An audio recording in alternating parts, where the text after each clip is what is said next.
The blossoms fall, and the black rose rises. Do you feel like the heroes of this story? Coming to save the day. You're pawns in a game that's already been decided. You will fight, as good soldiers do. I will seal you away once more. Your age has passed, Dark Enemy. Stay buried.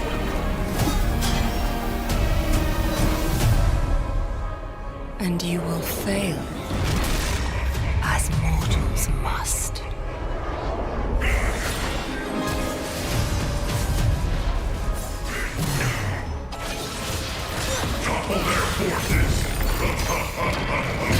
Your course was doomed the moment you left Demacia.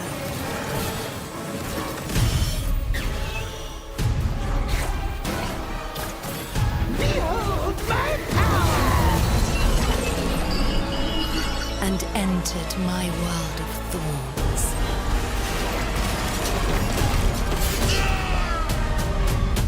Make your final stand. And see how your story ends.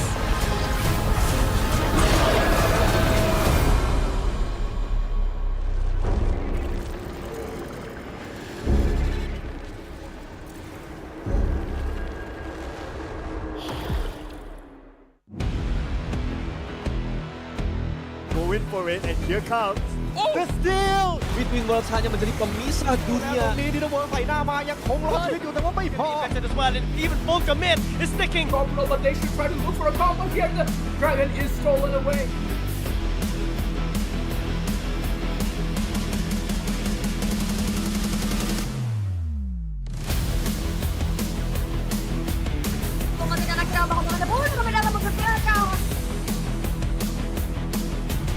Yes, but the damage is gonna be enough. W does pick up Kratos.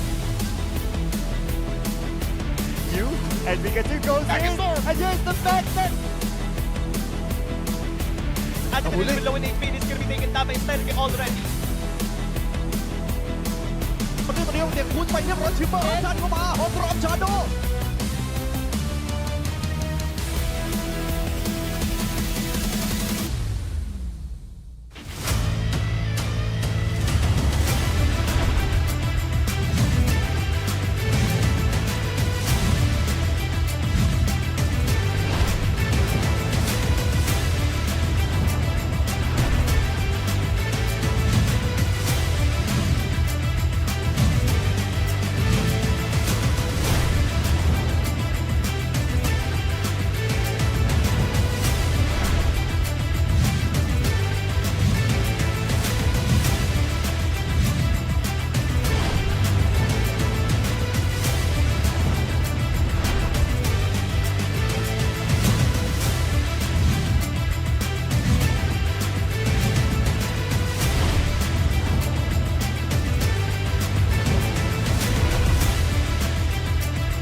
What's up, Summoners? Welcome to the break and stage phase of LCP Wild Card Playoffs 2025. Back with me, Abigail, your host, and we will also have Contra as our analyst, and we will also have Manamo plus Madness as our casters. I mean, over the past 2 long days, 5 regions have been competing, and now only 3 regions remain in the battle for a spot in the LCP promotion and relegation event. And today, we will eliminate 1 more region before heading into tomorrow's grand final of the LCP Wild Card Playoffs 2025 as Full Sense and Faerie Charm compete for a spot in the grand final. And as for the performance yesterday, it's going to be very interesting to see if Faerie Charm still has something up its sleeve, especially after tying with Full Sense, who looked very strong yesterday, Contra. Yeah, overall, I think that they definitely had a great showing, but the other teams have finally found certain loopholes in the midst of their rotations to actually punish them with a couple of all these catches. So hopefully they've been able to, band-aid that as well as review some of all these kind of weaknesses that they had in order to triumph up ahead. I mean, being fair as well, that was a really close tie. The first game, we really saw a very convincing win between FRC versus Full Sense, and then it was game 2 that became a little bit more problematic because we start to see Full Sense really come together as a unit, and they really look great on those team fights too. Yeah, and for the past 2 days too, we also saw how Faerie Charm always change their mid lane. I mean, they have Nekodesu, and also they also changed to another player, their substitute. And I expect today that will be Nekodesu full playing with FRC Manabo. Yeah, I think Nicholas really, players praise the name because he is the top 1 rank, if I'm not mistaken, right now. And not to discredit Stellar, he's also have a stellar performance, not pun intended there.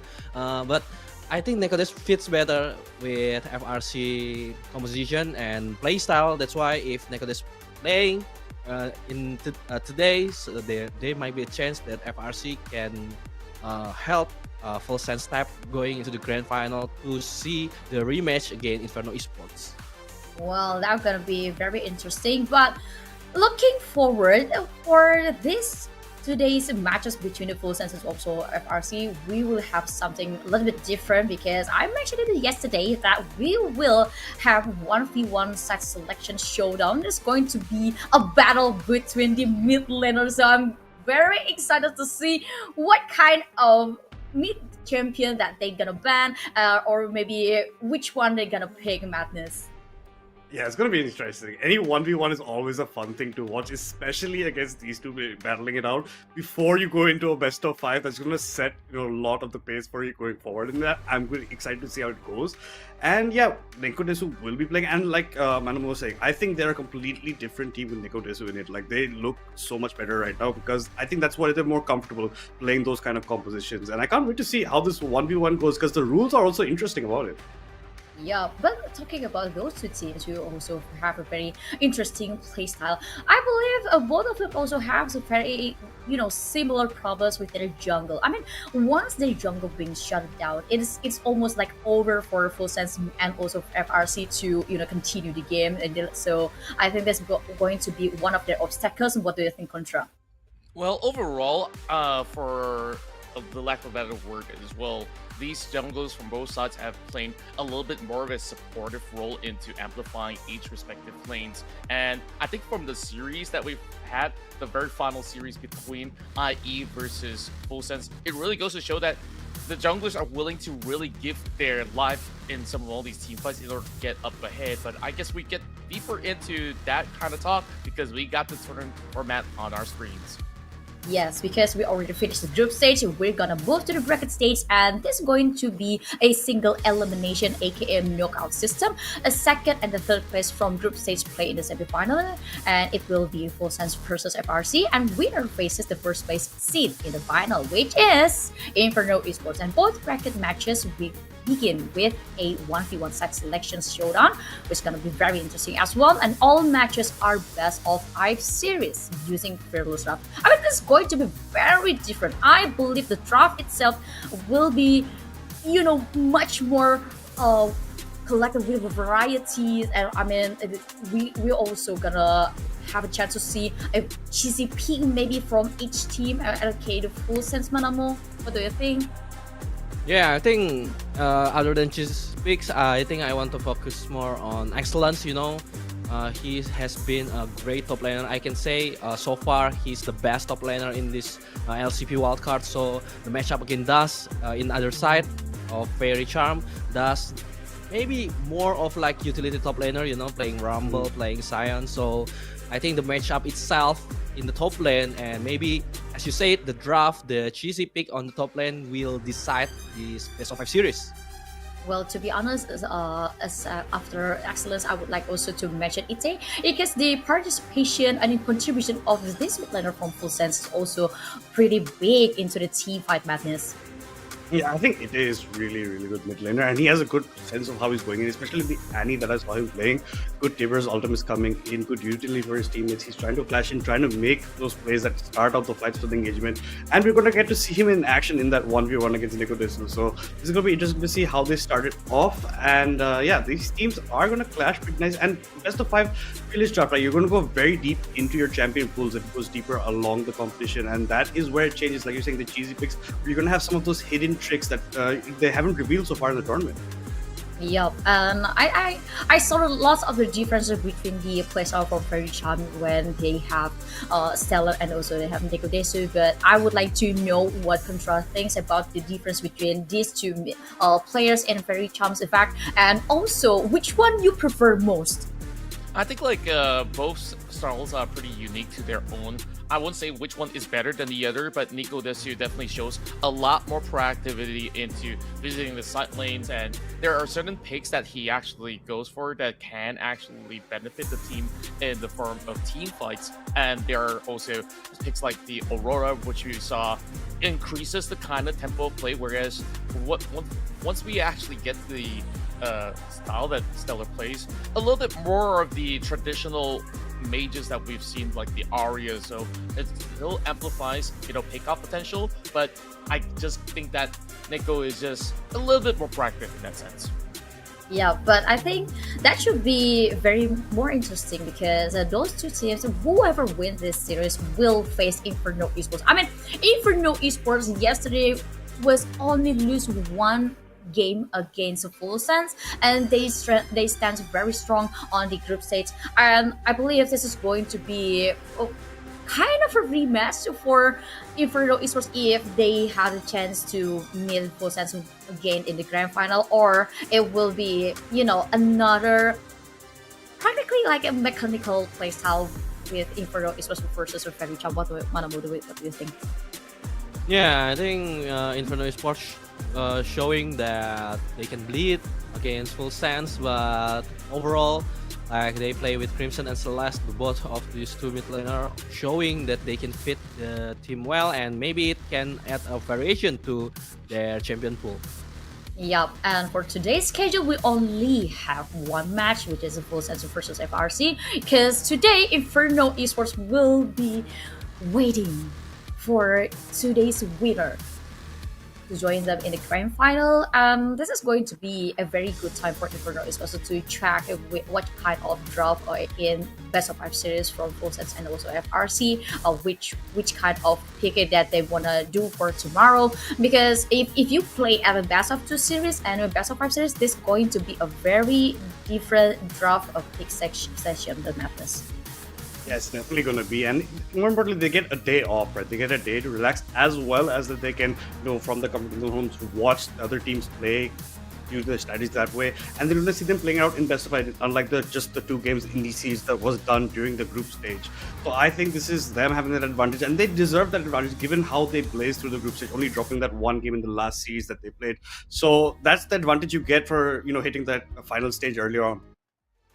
Yep, and I think this is going to be this start of the today for Inferno Esports to check what kind of playstyle that Full Sense and FRC still has up their sleeves. And I'm personally kind of very excited with the 1v1 side selection showdown. I mean, this is my very first time to have a 1v1 selection showdown, because usually we just toss a coin, or maybe you just see through their performance which one who will pick the side, who will just receive the rest of the upcoming moment. But for 1v1 side selection showdown, I don't think this is going to be a solid moment for both teams, because you just gonna swap it as the game goes on, Contra.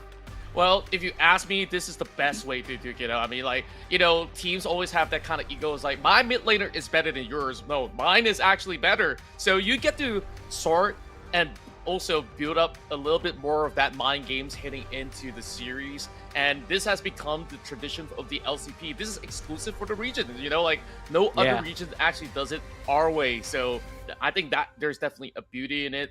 So of course, kudos to the guys here in Riot Games who have actually thought like, hey, this format to kickstart selection is really some of the best ways out. And you gotta also think that sure, maybe certain coaches have gotten ideas like, okay, what happens when we do start on the blue side or the red side? They've already have like some sort of drafts in mind. So maybe if they were to really have a side heavy kind of selection, right? Like if they prefer the blue side or the red side, and this kind of gives a little bit more of intensity onto that 1v1, like, hey bro, you gotta win us that side or else, like, man, our drafts might just be turned into something absolutely different from what we planned for tonight. That would be a point. And I also remember back then, probably many years ago, I used to see a team that actually kind of love the blue side, because yeah, you can get a very big prior pick and also the better picks, but there also any other team who prefers to be on the red side because they just want to react and adapt based on what their opponents pick Manamo.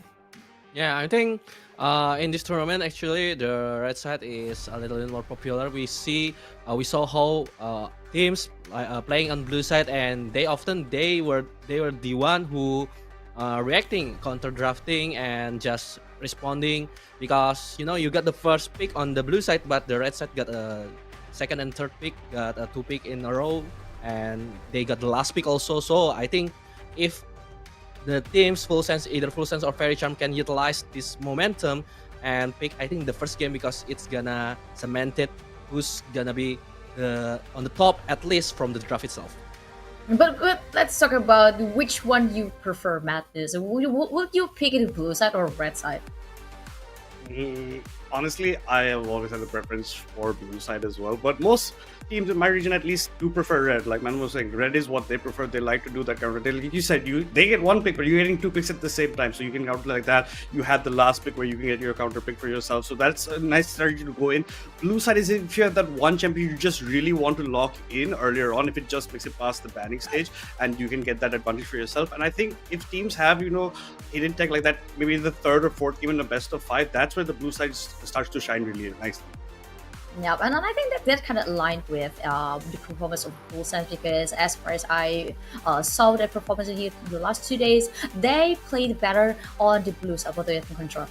Well, I think they've also had some of all these games that were won over on the red side, and when you are actually picking sides, you're not only thinking about the draft itself, like what is the focus when it comes down to objective priority? Are you focusing a little bit more on the grubs as well as the Rift Herald to really snowball your game in the form of tempo? Or are you actually making sure that you secure as many of these drakes possible coming into the riverside? So blue side selection, definitely naturally you could just bypass the wall in order to try to steal or just get to secure a little bit more of that wiggle room. But then again, even on the red side, you got maybe a little bit more priority for objectives like the Baron. So these are definitely some small nuances where when you go into the top level play, maybe it does not matter too much in the sense it's really down to how well they actually gain control over the map. But these are just some tiny little things that these teams would absolutely prefer. So going back to the draft as well, sometimes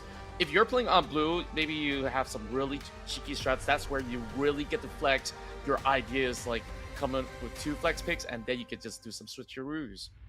Yeah, and I'm also very, kind of curious about what kind of pick that this mid laner will do during the 1v1 side selection, and who will win the side selection as well. And talking about the group set standings yesterday, in case you are not following, we already passed 2 days, and we've had long matches between Inferno Esports, Full Sense, Faerie Charm, Yandapod, and so I said UL Esports. I mean that the last 2 days, and especially yesterday, was very beautiful, written by those 5 regions, because I said UL finally can get 1 point, and Yandapod finally get a big improvement in terms of their play style, in terms of the tempo, and not to mention about how they kind of relaxing. I mean, kind of back to the sense of their nature of League of Legends. And for Faerie Charm, yes, yesterday was a downside for them because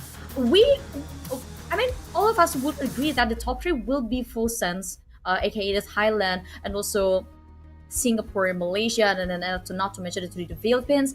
But we don't really expect to be on, or at least me, for FRC to be, that down contra. Well, if you take a look at their gameplay, I think it has convinced us that they are really, really good at team fighting. The question is, how do they really get to the point where they are stable enough? I think when we look back into some of the series that they played out, Yang Depal has also proven the point that, hey, if we play super fast tempo, if we force plenty of fights to happen, maybe we can actually break these guys before they look for those snowball team fights. I mean, they always look for 5v5s, but if you were to snatch 1-2 players away every single time, it makes things harder to do for the side of FRC, and that kind of dented a little bit of their hopes to make a better statement coming into the standings. But when we take a look at even the series itself, they can kind of match that tempo too. When you take a look at a game where they've been able to secure the Pantheon in the hands of Reverie, they are able to actually have instant impact into the matchup. So we will really want to take a look at whether or not can they get some great priorities on both sides of the jungle. Yeah, that would be a very interesting point because if you took how many matches Pantheon pick will be between these two five regions. I mean, if you got a first pick of a Pantheon, that will play a very big important role on your team fights. And I think for a team kind of like Inferno Esports in a full sense, and as well as the FRC, they just want to secure that. But first, we move to 1v1 site selection showdown. I would like to explain a little bit more about that because in this section, players will decide right to site selection through a 1v1 showdown, offering an element of skill to site selection. So the players can only pick only from the mid lane champion pool for 1v1s, and they have to ban 3 champions for each players. So that's going to be very interesting. So for the pool mid lane champions will be widely open, but that's the limitation that you also facing up. 3 bans for each player, and after that you pick one. So talking about the mid lane champions of League of Legends, that's going to be very interesting. For me, I would like to see the battle of Anivia or maybe Echo or maybe Feast. Because I will be too bored if we see Ahri match up, because Ahri is a very classic mid lane champions madness. Yeah, it is, and it's something that they're both mid laners, right? So they're going to get used to both the champion pool. I wonder if it's a gentleman's handshake about what they want to be playing out for themselves in this matchup between them, and it's going to be interesting to see who's going to be getting, this side. Like as Contra was saying, it is important if you have certain draft strategies where you prefer one side over another. That does set the tone for the rest of the series. Yeah, and in addition to that, I would like to add more information regarding the 1v1 win conditions. So a match ends immediately when one of the following happens. So it is sort of like the standard rules. A player gets 2 kills, a player destroys the opponent's turret, the game will be end, and if the game reaches 7 minutes, a sudden death rules begin. First kills or first turret takes the win, and a ring of fire will close into the center of the map, dealing massive damage to health. So the first one to die will lose the game. This is going to be very exciting, but Yeah, and especially if you look at the champion pool, maybe you're talking about Anivia, about the control mage. I personally would like to see like this Akali Diana, who really assassin type and really fast to execute. mechanic. And the mechanic, that's it, that's the game. It's IT versus Naked Death, so we'll see if there's gonna be a high tempo or they just wait for the Ring of Fire to came. And I would like to hear contrast opinion about these 2 assassin matchup. Well, when you take a look at the Assassin matchup, it makes a whole lot more sense. When you're going for Akali, you don't really need to worry about mana, whereas as a Diana, you would need to be a little bit more conservative to make sure that you actually hit all these kind of Moonlight Assaults as well, and you do have a little bit more of the defensive maneuver at the same time. You were to pop the W, get some shield downs, and here we go into our first side selection between Ite versus Nekodesu, and this is gonna look absolutely bonkers when we go down to how they go for the brawl. And take a look at this. Those sides are starting off with Ignite as well as Barrier. Yeah, and I would, to be honest, since the four of us are in this 1v1 showdown site selection, so I'm gonna leave control for casting. Anyone who wants to join, if there is Manamo and Matters, you are very open to it. But I would like to train Contra, because I mean that was set for control. What? What are you saying over here, Abby? But also, I think Ite's strategy is interesting. He's picked up 2 Doran's rings coming into the matchup over here. Oh, that's absolutely interesting, and that really does help him in the form of mana regeneration. So he doesn't really have to worry about, you know, falling out without any form of trading. And speaking of trading, Neko bringing back down to 30% already, and this might just be first blood. The Ignite not enough to take him down. Oh, that would be hurt for Akali, and 1 kill for Diana will be a big advantage. But talking about this Wolf for a second, I would like to, you know, drop all of my chips to Akali. Is from KDA, and I love KDA, man. Yeah, I'll just gonna enjoy Contra cast mode in this 1v1. So Contra, please. I really enjoy your play-by-play, man. Oh. Let's go, Contra. Go ahead. Thank you very much. Maybe we can switch roles from time to time. I'm just kidding. Well, right now, Ite definitely in the lead, and you're already looking at Neko needing to really find a little bit more leeway to try not to drop out, so he has to force his way back to base, and that allows Ite to already secure the first chunk of the turret plating. Yeah, this is going to be very bad because of the 2 plays. Yeah, 2 plays. I didn't know we had recalls actually in this mode. That's interesting to see. Yeah, and of course there's also the side potions allowed, since it's still Howling Abyss, essentially. So 2 deaths or first to 7 minutes with the first kill.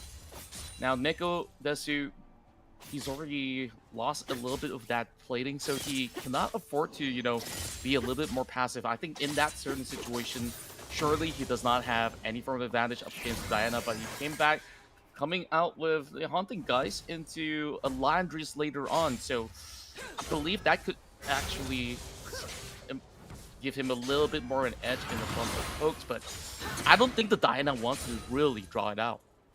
Is he trying to, you know, pull some cash and then just dive aggressively towards Diana? Probably so. Then again, you gotta take a look at another perfect setup coming in. Ite getting those resets down, and Nekodesu comes in to be soaking all that moonfall, and once again the Ignite popping him low, and he cannot afford to stay too long, but the turret is at risk right now. We're looking at the second plating to go over to the side of Ite, and he's looking for the first blood already. What is Neko gonna do right now? Wow, this is going to be very tough for Nekodes, right? Is he, every time they clash, Nekodes always lose lots of HP, and he always in defending state. And oh, control! Here comes. Well, first slash of the perfect execution. He's not looking for a second one, and he's already dropping very low on the Crescent Slash, and he has to burn off the second charge instead. Neko, you gotta make use of the second health bar as well. I mean, he can't afford to fall twice, but I believe he does not have enough time, and that's first blood for Ite. Well, that's going to be very bad, to be honest, Fatness, because look at the how many platings that the turret of Nekodes would have. This is going to the be CS differences there. He's gonna even maybe pick up the first turret against the turret's gonna go down. That should be it for this 1v1. It was the shortest side here, Contra. Yeah, it really goes to show that Ite has really gotten the firm control from the get-go. Like, in the form of a 1v1 matchup, I just think that Ite knows that, you know, he does have an edge when it comes down to the trades based on the kit of the Diana versus Akali, which needs energy to really charge up, and also those auto attacks. But then again, if you got those shields, you don't really have much to worry about. Yeah, and not to mention about the range of her skills that always reach a Kali on pointly. And since Full Sense picked the blue side after winning the 1v1 set selection showdown, I think it's going to be very interesting. And to be honest, this kind of giving Full Sense an advantage because they can, directly secure Pantheon if FRC not at it, manable. Yeah, and I think there's a lot of power picks also. We mentioned Ite, we saw him playing Silas really well yesterday, and also there's Excellence who always gonna love to get the first pick, but as you said, there's a power pick like Pantheon, maybe Yunara if it left open. So yeah, for Full Sense, I think blue side suits them better. Yeah, Silas indeed plays a very big role in the team fight because whenever he steals a vital skills from the opponent, and especially like for example a tidal wave from Nami, it is going to be a very game-changing skills like Madness. Yeah, definitely. Dive away from Nami, the run ultimate. These are things that can change, how the team fights will be looking, and your combos, your wombo combos. Like the Wukong has been a favorite throughout most of this tournament, and rightfully so. The setup is so good with the Cyclone. It depends on how you go. And a lot of early game junglers are coming in. We know that we have a more supportive type of junglers in both these teams, and it's for them to try and get their other lanes ahead. So it depends how early a jungle you have, like the Zinjao or J4. You can just go fast. It depends on the priority of which side. Your ganks in, get that lane ahead, and then focus on the other jungle side objective. Yeah, but despite about the Excellence and also Ite, I would like also to talk about View and also Blondie as one of their pillar from Full Sense because we've seen lots of things that kind of works only from Excellence and View how they set the tempo of the game. Excellence got his way on the top lane, and also Few also support him, and everything works really well on that kind of tempo. But for Faerie Charm, I think this is going to be more like flexible in FRC's hand because when you have a Nicodes and also Zavasky, this is going to be a very aggressive yet controlled because you have many ways to open or to initiate your opponent control.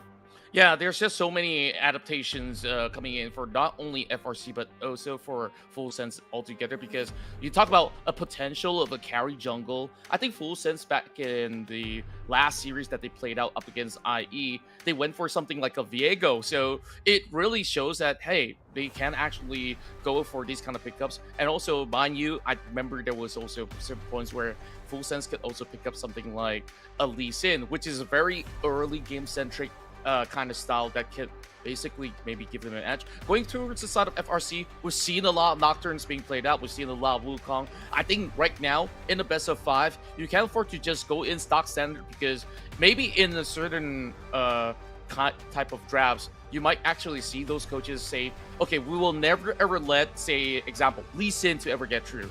Then, if you're really banking on those hopes, then you really gotta sort out, okay, what could potentially be something that can actually get FRC those kind of activation. So far, Nicodes is looking really great. That's fine. Now, Zavasky also needs a little bit of help for him to really gain that form of edge. But right now, this bottom lane matchup between Blondie as well as Zavasky is going to matter a whole lot more because when you take a look at both sides, they kind of have certain same ideologies. It's really down to execution. And the last time they met, we were also seeing equal footing. It's down to that one final fight that kind of broke FRC apart. So now FRC is looking for their revenge, but FS, they started the side selection, all thanks to Ite. Yeah, all thanks to Ite, and they just took Aurora. What an interesting pick from Full Sense, and I think because we saw yesterday that Aurora also played on the top lane, this is going to be a flex pick probably from Full Sense, whether they want to put Aurora on the mid lane for Ite or maybe just give it to Excellence, which for me, I don't think that would happen because if you have Excellence, it would be better for him to play like a Bruiser, a top lane champion, Manamo. Yeah, and also the Rumble and Yunara pick that we mentioned earlier, this is the favorite for Das and Zavasky. We saw Zavasky how FRC can babysit their AD carry, and the response is just like we talked earlier. The Illusion Nami is out for Full Sense, and Blondie and Yuyusaki, I think they were a great duo. They know how to complement each other at their lane. So it's gonna be down into the jungle because I think I want to mention the referee from FRC. There's a little bit ups and downs on his performance, so I think this is gonna be crucial because Wukong, the champion that he really likes to play, is already been banned. So yeah, they maybe need to find another engaged champion for referee. Yeah, but for full sense, they also lock two strong dual lane champions, which is Lucian and Nami. It provides full support towards the team fight and also the game-changing abilities from the tidal wave. Not to mention Lucian's on late game has quite crazy damage output madness.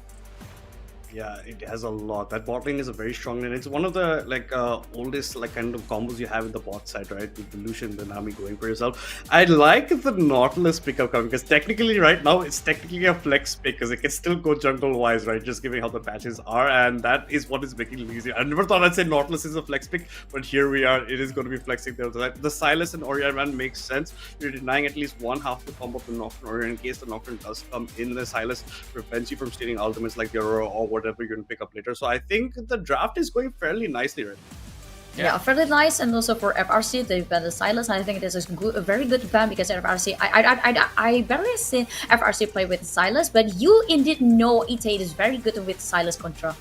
Yeah, overall, I think both mid laners can actually play that Silas, and we're looking at what a lot of big ultimates left here on the table. So you kind of don't want to give their side, a free equalizer out of nowhere, because we've seen what Full Sense could have actually pulled out, and they absolutely respect the potential of what Ite has brought out.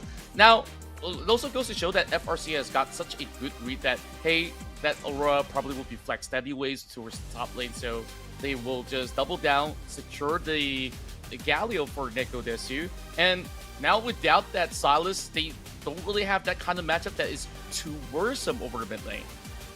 Yeah, for Galio itself, it still can be put on the mid lane. So I would like to see if Nicodes can play Galio on mid lane because this is good. I don't think FRC is already opened their strategy madness. Yeah, and I like this coming in. You can see that you have a lot. You can just go in. Like your engage is really nice. You have a Nautilus, you have a Galio with the follow. Right now, it's hard to reach when the Galio goes into the Hero's Engine. If that's the way they're playing, like you don't have the matchup of a Nocturne or anyone jump that further in. While as you can see, you has picked up the vibe for yourself. So you're still a bit more of a squishier type of comp on the side of Full Sense that can be neutralized by their Yunara. Like it's a late game Yunara that can do a lot of damage. This the Xinjiao picked up. Is this okay, this is a white top, is it not? Yeah. Mouse? Is that you? Mouse? Yes, Mouse. Wow. Oh. Okay. I see it. So this is kind of wild. We didn't really expect that Xinjiao to come in. I mean, due to having a lacquer pool that's actually great to match up against the Galio, did they say, okay, this Aurora is going back to mid, and then Ite goes for the Xinjiao in the mid lane instead. Okay. Really?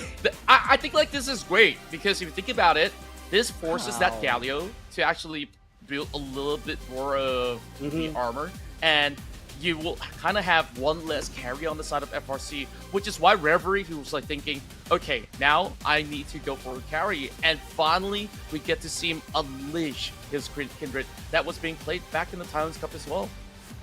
Yeah, but let's just be honest, talking about the FRC's competition, it's full of solid big team fight. So this is going to be very hard for Full Sense if they could not secure the early game on a ball. Yeah, and it's really tricky for FRC in the team fight because there's not much CZ that they have. They have the Galio Town and then you have Nautilus, but that's it. Other than that, for Full Sense, they really cemented a good draft with the Xinjiao in the mid and the Fi. It's really easy setup, maybe level 2 level 3 gang. It's possible in the mid lane and just contrast it, and it's gonna be really hard in the mid lane. Yeah, but let's see what will happen on the first game between the Full Sense and FRC. I'm gonna toss it to the caster, so Banama and Madness, just take it away. Wow, we did expect that there is gonna be a lot of pocket pick and there's gonna be a lot of cheesy pick draft, but not in the game one, Madness.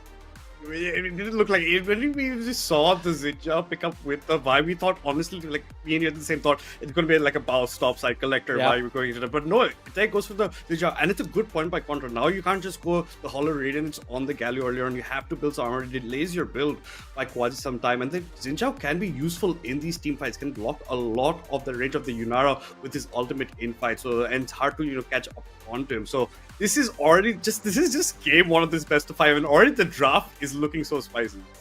Yeah, and if you're considering the best of 5 format, that's like you erasing 2 jungler at the same time, Vi and Xin Zhao. And looking at this draft for game 1, I also think at that last pick that Xin Zhao might be better for FRC, and in the same way they denied the potential for the Xin Zhao, taking that for themselves, and I just cannot wait, to see how IT will perform with the Xin Zhao mid. Yeah, and we don't get to see that many Zinja mids, first of all. There's one guy in our region for SE2L Esports, like there's a substitute Nero. He's the one who's known in our region for playing Zinja mid. So I'm excited to see somebody else from around the same region, from the SE region, playing that champion as well in the mid lane. So I'm gonna have maybe some flashbacks to how that plays out. But a Zinja mid is a really deadly champion. And also, if you go with Alt a bit early on, there's so much burst damage in that champion if you go in. So I cannot wait to see if they will actually be building on Zinja. And like you said, also eliminates further champion picks down the line in that Fearless draft. These are the strategies that come in after the introduction of Fearless draft, and I can't thank Riot enough for it. Yeah, and this will be a match on game number 1 in the semi-final, Full Sense against FRC Faerie Charm.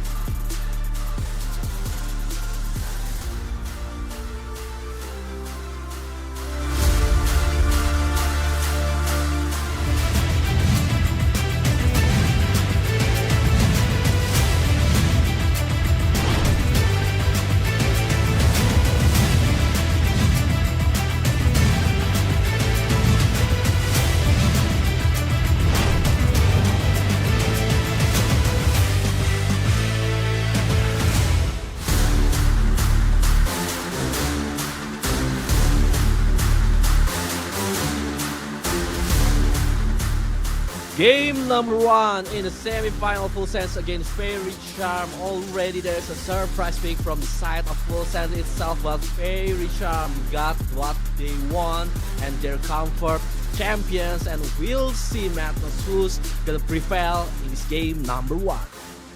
Yeah, and this is a long haul kind of ad, because until now both of these teams or the rest of the teams throughout the competition have only been playing best of 2s, right? More importantly on that side, and they had to keep on switching sides for themselves. But now we had that exciting 1v1 earlier on where Itai came out on top, selected blue side for Full Sense with their picks coming in, and the way they have drafted it makes sense for how it is going to be coming out, and I can't wait to see. There's going to be a bit of fight for vision. It's parallel across the river right now between both teams. There's just one ward placed down.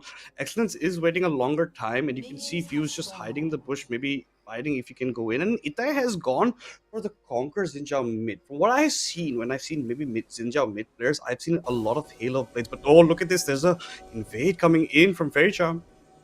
Oh, they missed the ward on the mid river, so yeah, they didn't find anything, and they actually didn't scan the ward in the red buff pits also. So Full Sense got a really good grasp of what's happening on their jungle, Madness. Oh, it is, and they will be taking that for themselves. And you can see Dust has placed that ward in the red buff on the top side, so they're going to have ideas if you goes for a late invade. But this is an excellent start for the Kindred. You're already establishing, that horizontalness coming in these bushes. Like, you're going from this side, and that's usually where your monsters will be spawning who have the Kindred mark, so you can start stacking that up, especially if you keep this kind of jungle pathing for yourself. So I think this is honestly a very smart choice and a very smart move coming from FRC earlier on in the competition. Yeah, I also agree, like, they made the parallel move, so, and like they knew the priority will be on the bottom side with the Nautilus on the early game with the CC that he has. So yeah, FRC can maximize it, but for Full Sense itself, there's a lot of going on, especially like when you see Fi, when you see Xin Zhao. Galio maybe might a bit tanky, but Reverie also can stay in the bottom lane for too long, because this mid lane is gonna be hurting for this Galio. Yeah, the Galio is just not going to have a good time. You can see Reverie is already setting it up over here. He's picked up the red, but not gone for his blue. The knocker comes in from Neku, but it's not enough. They will be making it out. Reverie just going to be heading to his camps. He's going to have a slower aim on the tempo compared to the Vi, who had forsaken her own Grom as well as her rules, because she just went into the blue side, went into the side of Reverie, took the jungle camps earlier. So maybe going to slightly be behind because she's now walking back to her own jungle. So because of the time gap between that, they will be going for the scuttle caps on the opposite side. So the junglers won't meet as of yet, and the junglers are on the sides where the lanes are already pushed in. Yeah, I think like few really afraid because they knew the Queen taking their red buffs, and so like full sense decide and few decide that we're gonna take the Faerie Charm red buff also. So I think like you said, there's a lost tempo for this fight, but overall I think that's the best choice that few can made at that time. And yeah, Blue Buff going to pick it up, Scuttle going to pick it up, and this is what I'm talking about, the tempo, right? Reverie already on the Scuttle will be taking it down at the replace, maybe even gets a reset, maybe looks for something on the bot side, but this is what we're talking about, the Galio, he's just going to continuously being harassed by the Xinjiao in the mid. He can't even walk up, honestly, at this point. Xinjiao, just the WE combo is enough to take away like a couple of HP bars from Nekodesu, and it's a rough start for him. Like, he thought he's building the Galio for the support role, but he might not be that useful early on because it's going to be hard because you have to build armor, less time for that Hollow Radiance. Yeah, and if you think about the Xinjiao, if Ite can press this lane really hard every single time, he can also rotate to the bottom side or the top side, just like Full Send having a second jungler on their team. Exactly, it's pretty much having like a second jungler. You can go for those roams, you can create pressure. But mid, you have mid prior, you have top prior, so there should be an early, like maybe grubs later on for the side of Full Sense. And you can even challenge towards the side of Grey, because Ita is just permanently going to push these waves, and Niku's going to have to cover that up. And if it's pre-level 6, then you can have a timing where it's harder for the Galio to make it into the fight. At least till now, no TP has been burned. And more importantly, Ita has gone for the Ignite, right? So you can get later on in terms of macro how much you move. But look at Quan, the Nautilus walking up, going to get some vision for himself, but instantly the Vi comes in, knocks him up. The flash comes in from the Nautilus, but the Q3 from the Xinjiao locks him in place. First blood going to Few, going over to the side of Full Sense. Wow, that's a good setup, and we already talked about that, the chain CC potential for this fight and Xinjiao, and they made it really perfect. And also there's also Yu Saki knew that maybe the mid lane and the jungle duo need some backup, and a perfect timing for Yu Saki because there's no chance for Nekodes to help Q1 and his first blood overall from Full Sense. Yeah, honestly, and that, like we were talking about, the CC chain is always going to be there. The third strike from the 3 talent strike locks him up. He can't go anywhere. He's looking for roam, just coming to basically clear vision, doing his job as a support, and unfortunately getting punished for it because Few was just around the corner. And this, they might even be looking for a dive on Seveski the way it's being set up, but no. You can see Reverie just around taking his Grom, but level 5 already hit by Few. Reverie is slightly behind in terms of tempo, and even after picking the Grom, won't get it because the kill experience that Few picked up gets him that early level advantage, and that's very good for a Vi because you want to hit that level 6 as early as possible. Yeah, and like we talked about this earlier, how Few and this fight really sacrificing his tempo because of the red buff shenanigans earlier, and they really fixed it up because the first blood gang that Full Sense did, and even the XP advantage for Few and gold advantage because the first blood. So this fight, like you said, the level 6 is gonna be big, especially in the mid lane because Nekodes still doesn't have damage, and looking at the build and maybe more focus on the AP build for this Galio, and I think that's the best choice that Nekodes could have. Yeah, he's gonna go AP over here earlier on, depending on how he wants to do it. But Ita is already hit his level 6. Reverie has to be careful. He's just walking there. Then he'll put down a ward for later on vision, and they may be looking set up. But on the top side, you can already see the lane swaps coming. This time, Sebastian's not going to actually get go from the lanes on the way onto the top side instead. So he's going to have a better time reaching himself. But Ita has already got his level advantage again. Reverie is coming in from around the corner. This might be a gank potential on Ita, and Ita is going to be hugging the side where his jungler is. And pings are coming in for Full Sense to take the Drake here, and I think the counter would be the grubs going over to FRC.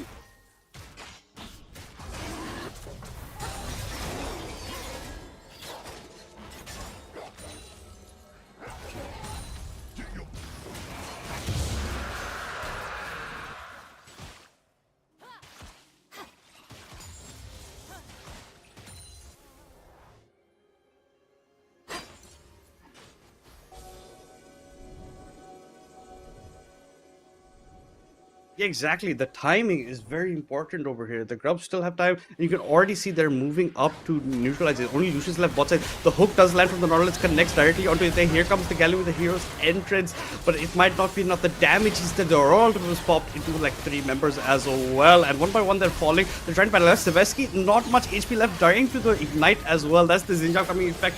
Ultimate from the Kindred gets popped. Gonna let him survive a bit earlier on, but then wind becomes lightning. The Audacious Strike comes in, and even Neko Desu will not be allowed to live. It's about who gets the kill. It should be going over to Excellence. It does go over to Excellence. They pick up the Feats of Warfare, they pick up First Check, and they will also be picking up all 3 Grubs for themselves, it looks like.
Yeah. Lot getting burned bot side, honestly, from the side of Blondie, but he does end up surviving, so nothing left over there. And Excellence is now 3 kills to his name. Leandri is already completed by the 10th minute, so he's a big boy in the top side. He's going to be doing a lot of damage, and now you have a Galio who's going to be maybe laning against it, but no, maybe Xinjiang's going top side instead. But the Galio, right, he doesn't have that much resist, you don't have that much tanking, so mostly your main frontline right now is going to be Quan, and he's also a bit behind. He's already died twice, and this might be some kind of setup coming bot side, but they're going to get spotted out. You're just going to clear the pink ward instead. Reverie's around the corner if he wants to come in, so is the Nautilus. And I don't think this could be much of a fight, but they might still look for it. This dive is still looking to be set up, but instead the wave just gets pushed in. Nothing else exciting happening about it.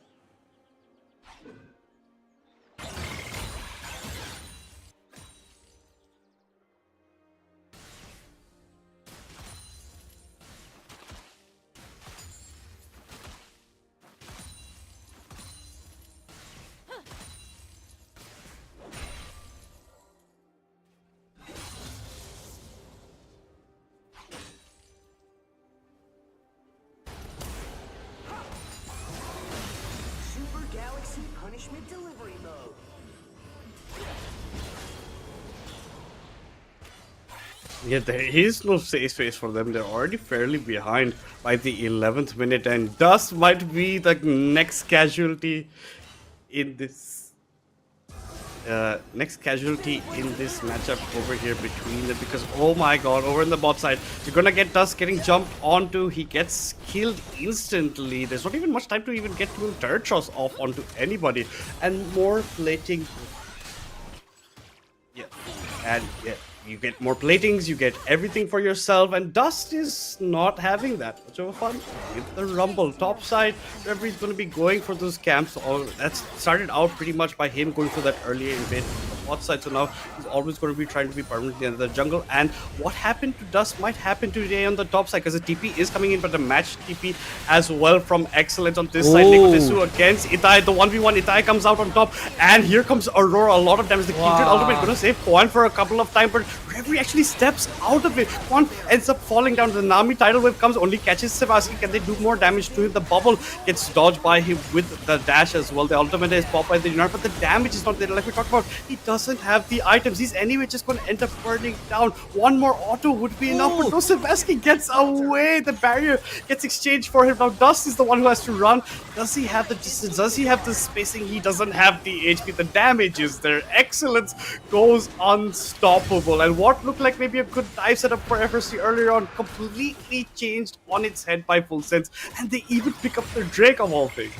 Wow, that's just a long team fight, a long setup for Full Sense. IT managed to take 3 people alone and just buying time and excellence, just as you said, because the Leandris has been finished early, and we will see in this replay the teleport play is good. IT try take Nekodes, and there's no damage that has been done, real damage has been done to this Xiao, and even IT can got Reverie and us a little bit maybe Q1 also taken down. That shot down goes to this Nautilus, but excellence. Look at this damage.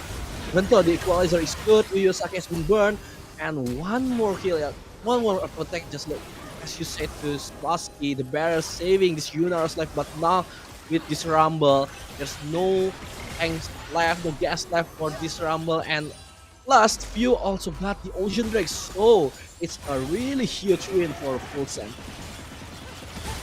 Oh yeah, that's a huge win for them. 10-1 already in the 14-minute mark, coming in 6k gold advantage for the side of Full Sense as well. Few might get caught out over here. Revere's looking to charge up. The Q's getting charged from him. Few instead ends up going back in. That could be a costly mistake. Ultimate comes in from him, but here comes the tidal wave. This is not enough to save him. The shutdown goes over to Reverie. Excellence trying to get the pick off onto the Kindred instead, but the Kindred at least gets away with life. Finally, some fight back from the side of FRC, but this is the sacrifice over tier to bot side. Like, who is going to match this Xin Zhao in the side lane as well? Yeah, I think it's a little bit overzealous by few. I can see the vision that he wants to bait the player from FRC to the range of Excellence, so Excellence can do the boom damage, but Reverie still survived at 1 HP in the end, and Full Sense knew that IT maybe might get this, the second turret on the bottom lane, so they call it worth, so they didn't want to pursue it anymore, but IT may be sacrificial here because there's 3 people. Q1 has been taken down, and IT managed to take down at least 1v3 again this Shinjo, but with no mana left, I think shutdown gonna be given to Sebastian. And that does go over to Sebastian. That's good goal going to them, but even in that 1v3, it gets another kill. Like, it's a 1-for-1, and they're still fighting. But in the meantime, Blondie against Reverie. Blondie, you don't have the HP to fight a Kindred at this point. Few tries to flash in to help his ADC, but it's too little, too late. Reverie gets to the kill. He's going to scatter to the hills. Few was on the Rift Trail. If it was a second earlier of him walking into the fight, it could have been a bit different. But no, unfortunately, the flash gets burned for essentially nothing over there. But yeah, that's FRC trying to make the picks as well as can. That's the one of the few people that Reverie can actually destroy that fast in the fight right now. Yeah, FRC trying to get a little shot down, but Full Sense actually managed to get the big picture. They got the turret on the top side, and they get the Rift Herald right now. But maybe for now it's looking insignificant for the side of Full Sense. Yeah, you can kill my illusion, whatever, but if this goes on and on, we're talking about a Kindred here, we're talking about Nara here, the second player already ready for both of them, it might get dangerous for later on for Full Sense. Yeah, it could get later on for them. They have to, like you're saying, snowball it as much as you can, get into these fights, try and take this down like pre-25 minutes if you have a chance, because like you're saying, FRC, good scaling later on. The Yunara's going to do a ton of damage. He's fairly behind right now, but that could change late on the later part. This is the point where I thought Few made like a very big mistake. He tried to go back in before his team came in, maybe not anticipating the hero's entrance coming in from the Galio. That honestly ended up saving Reverie's life. And then this on the bot side where Itai is just like in a 1v3, he's just doing wonders over here for himself, man.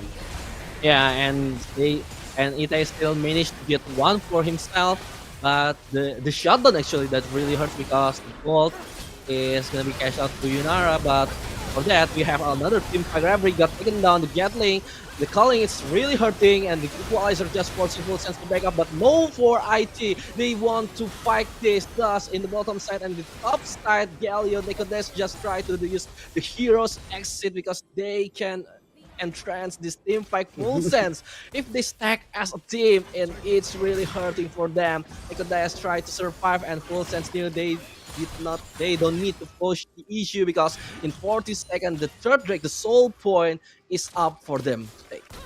Yeah, soul point up for them to take. This is an excellent fight earlier on. You're taking away 3 members in that fight. There's nothing that FRC can do. And even if they were still standing in a 5v5, I don't think FRC has, the tempo right now to actually challenge Full Sense at a Drake fight or any objective fight. They pretty much have to know that this was foregone at this point. Maybe the only point they can fight is when it's the actual soul fight there later, the next Drake which comes out for the side of Full Sense. That's the point where they can maybe try to make a couple of moves, because you can see in the replay over it comes out at the start with Itay maybe looking to get caught out, but when becomes lightning, audacious strike as well as we buy so much time. He just doesn't die. This Xin Zhao is unkillable pretty much at that point. And then look at this switch up in pace from the side of Hugh. He instantly goes on to the Yunara, prevents her from coming into the fight, and this is what has happened to pretty much the entire time this matchup has been happening. He's been completely zoned out. Sebastian can just never enter fights, and he's never allowed to breathe at all. Wow, yeah, like right now the sides of FRC didn't really have a real damage to take down Ite, because I like the Mount, the first item, also the Crimson Guard, really make it hard to Faerie Charm got into this Xin Zhao, and at the time the backup for Full Sense is already standing by Yu Yu Saki with the tidal wave, and it's gonna be getting worse and worse for Full Sense because of Faerie Charm. I mean, Full Sense right now have also the map control, and we haven't talked about it yet. The macro for Full Sense is really good. They make sure if there's a trade or maybe there's a pick off, they get something else in the other side of the map, Madness. Exactly, like when Itay was fighting that 1v3 bot side, the Rift Herald was already getting started up from the Vi. Few's going to be taking that. Unfortunately, that fight, the Lucian does go down, but you're still getting every single objective you want. Not a single jungle objective has gone to FRC. Not a single turret is down from the side of Full Sense. They are enjoying a pretty commanding lead into this. Few is actually going in pretty deep here. The tidal wave to follow up with the Q plus the ultimate. The hero's entrance plus the ultimate from Kindred is going to keep everybody alive.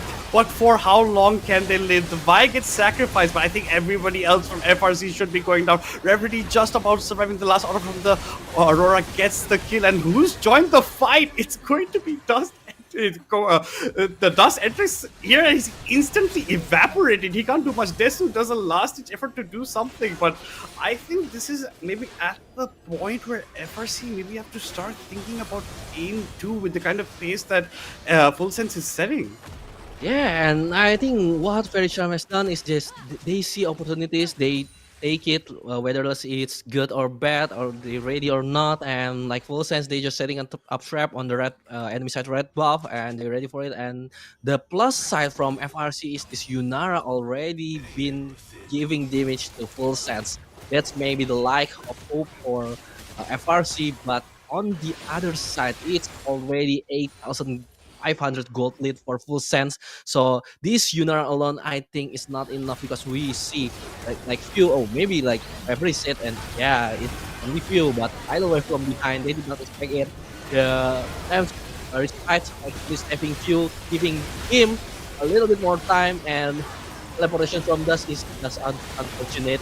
And yeah, reason is perfect, but look at the surface damage. At least it's kind of hurting from this. Yeah, it is starting to hurt right now, exactly. But yeah, like I say, unfortunate TP from Dust to the portal. He just pretty much TPs to his own death, and he can't do much. Atakan gets picked up. Maybe Dust can get some more gold in objective bounties, getting this tier 1 turret bot side, maybe narrowing a bit of the gold deficit, but it's already 8k, 20 kills to 6, all jungle objectives to the side of Full Sense. And there's not even any inhibitor broken, so you're not going to even get any waves pushing into Faerie Charm, so they have to play on the safer side. Thus is just pretty much going to be on the side until team fights break out. You can see item-wise, at least Yunara, Kraken Slayer plus the Rune Circling, that's a bit of a nice power spike that she hits. And now once the eye gets it could be enough, but Few comes into the fight. The hero's entry comes in, the culling plus the Navi tidal wave might be enough. But no, Savasky is still alive. The flash was burned. What? But instead, you can Itay with the wind becomes lightning plus the Audacious Charge jumps in after he comes into the fight. Prevents Savasky, who looked like he was a miracle escape. The Equalizer comes here, but it's the burn is not enough. It looked instead like Dust is the one who gets burned down. They completely turned how that fight was looking on its head. Ite is alive. That's the thing that FRC needs to make a note about, but because I think that's a really risky engage from few because there's still the inner threat on the mid lane and the full sense the other teammate. It's like did we commit this or not? But let's look at the real play because I think the big play with this ninja with this tankiness and look at Yusaki and Blondie because Blondie took one of the third shot, the aggro shot, and they decided they need to get back. But IT with the hero play, stoning out all of the Faerie Charm members and just blocking the base of the representative of this MYSP region, man. Yeah, and look at this. The Drake's getting started up. This is Soul Drake for Wait. F. Full Sensitive can come in, but the TP comes You? in. The Dredge line connects. Fuse going to get deleted. The Season Desist comes in, but that's a huge amount of damage with their ultimate double kill coming in for Excellence, and they are not done. Neko Desu on the last person on the chopping block is going to be the Nautilus, and he's not going to be allowed to survive. This is looking like GG. The wave is already pretty much towards the Nexus turret. Ita is just going to walk like a Chad to the tier 3. He does not care about any turret shots. He's looking to secure themselves, and that Xinjiao pick that came in last for them, paying out so huge for the side of Full Sense, for the side of Thailand, as they look to be taking game 1 in this best of 5 series for themselves. Wow, Full Sense with a shocking draft and a shocking wins against Faerie Charm, getting game number 1 for themselves. And I want to talk a little bit about that last fight. I just want to mention one moment, which is the Crimson Guard, the timing that's perfect from Ite, just to block the Lamb's respite for the Kindred. So there's no any other people other side the Kindred that get resurrected. Then it's really hurting Faerie Charm a lot, Madness. Yeah, and Ite, 25.8k damage. That's a lot. Wow. The comp of FRC was pretty much to be playing to that mid to late game part, but they could never reach it to a point where they're strong enough in the mid game because of what Full Sense did. They snowballed. We were talking Full Sense has to end the game pre 25 minutes. That's exactly what they have done with 24 minutes and 26 seconds on the clock going for the fight. Excellence came up huge in that last team fight, but I think the star of the hour has to be Ite. The way he has played this Xinjiao, he has drawn so much aggro to him whenever he's going on the side lanes, allowing the rest of Full Sense to pick up objectives. And this Xinjiao pick came out as, you know, a curveball, but it hit right on the mark. Yeah, and like Full Sense is just not just a denying draft. They really knew how to play with the Xinjiao mid, the 5U. Looks like that just a facilitator, but he also did some aggressive initiation, and that's really things that matter. And for FRC, it's kind of unfortunate about them. And let's talk about with Abigail and Contra to break this game number 1 Full Sense against FRC. Take it away. Thank you so much for our casters, Madness and Madabo. That was a very beautiful tempo set by Full Sense Contra. Wow, I mean, they're just super geniuses, right? When we take a look at the draft, we're like, Xinjiao? Where is this Xinjiao gonna go? Well, he sent it down mid lane, and he just full sends it over onto the Nexus as well. Well, I think like there's a lot to talk about here, but this revolves a lot about the mind games in the draft. Because if you take a look at the first couple of picks coming in from the side of Full Sense, like what does it tell you? It lacks a little bit more of that frontline engage tool, and hence why they gotta find something really creative, and that Xinjiao fits perfectly into this notion. And if they were not to pick up that Vi, you can also imagine if FRC take it as the last pick, it will be a very dangerous threat where you can have that traditional Vi as well as Galio combo. So they managed to negate that. So when we take a look at the draft itself right now, yeah, it was perfectly executed. So that being said, there's just so much more than that. So FRC, they rely a lot onto having those kind of stable early game, and then what they did was to absolutely crush that down. You already have a losing lane when you have the Aurora basically having that priority over top side, so Dust was not having a good time. So they weren't intending to actually get the switch over.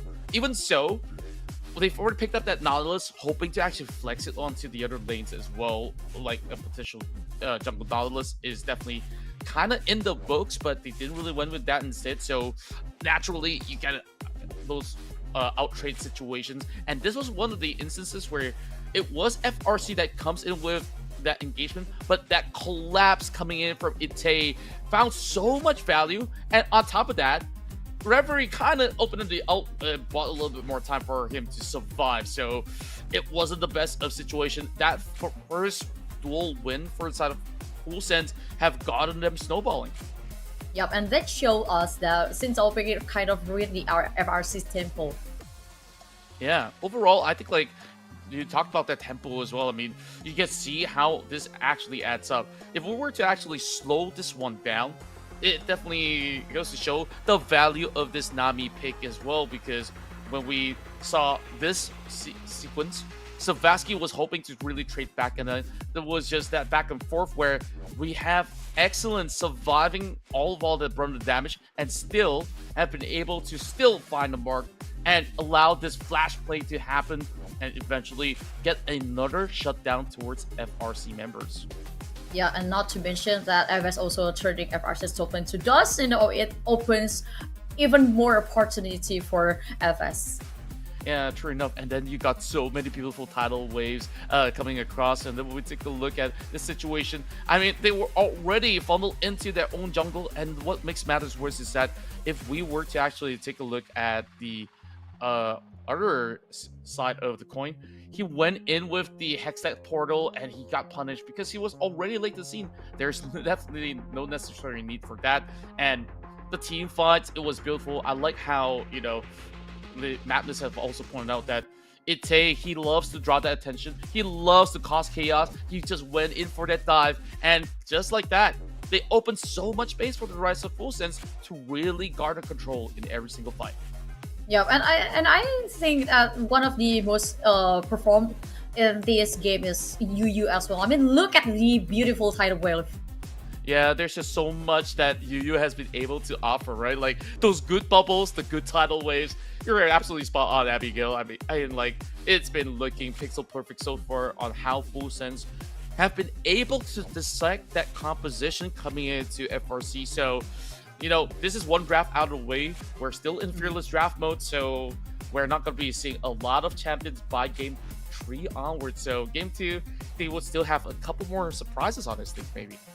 Yeah, but the Atlas and Full Sense kind of relaxed because they already got 1 point towards the FRC, and it is going to be a very big tip for FS as well. And for FRC, I think it would be better for FRC to try to, you know, move out from their comfort zone. What do you think? Yeah, I definitely think that FRC, I would say that this draft itself is already a little bit more on the confident side.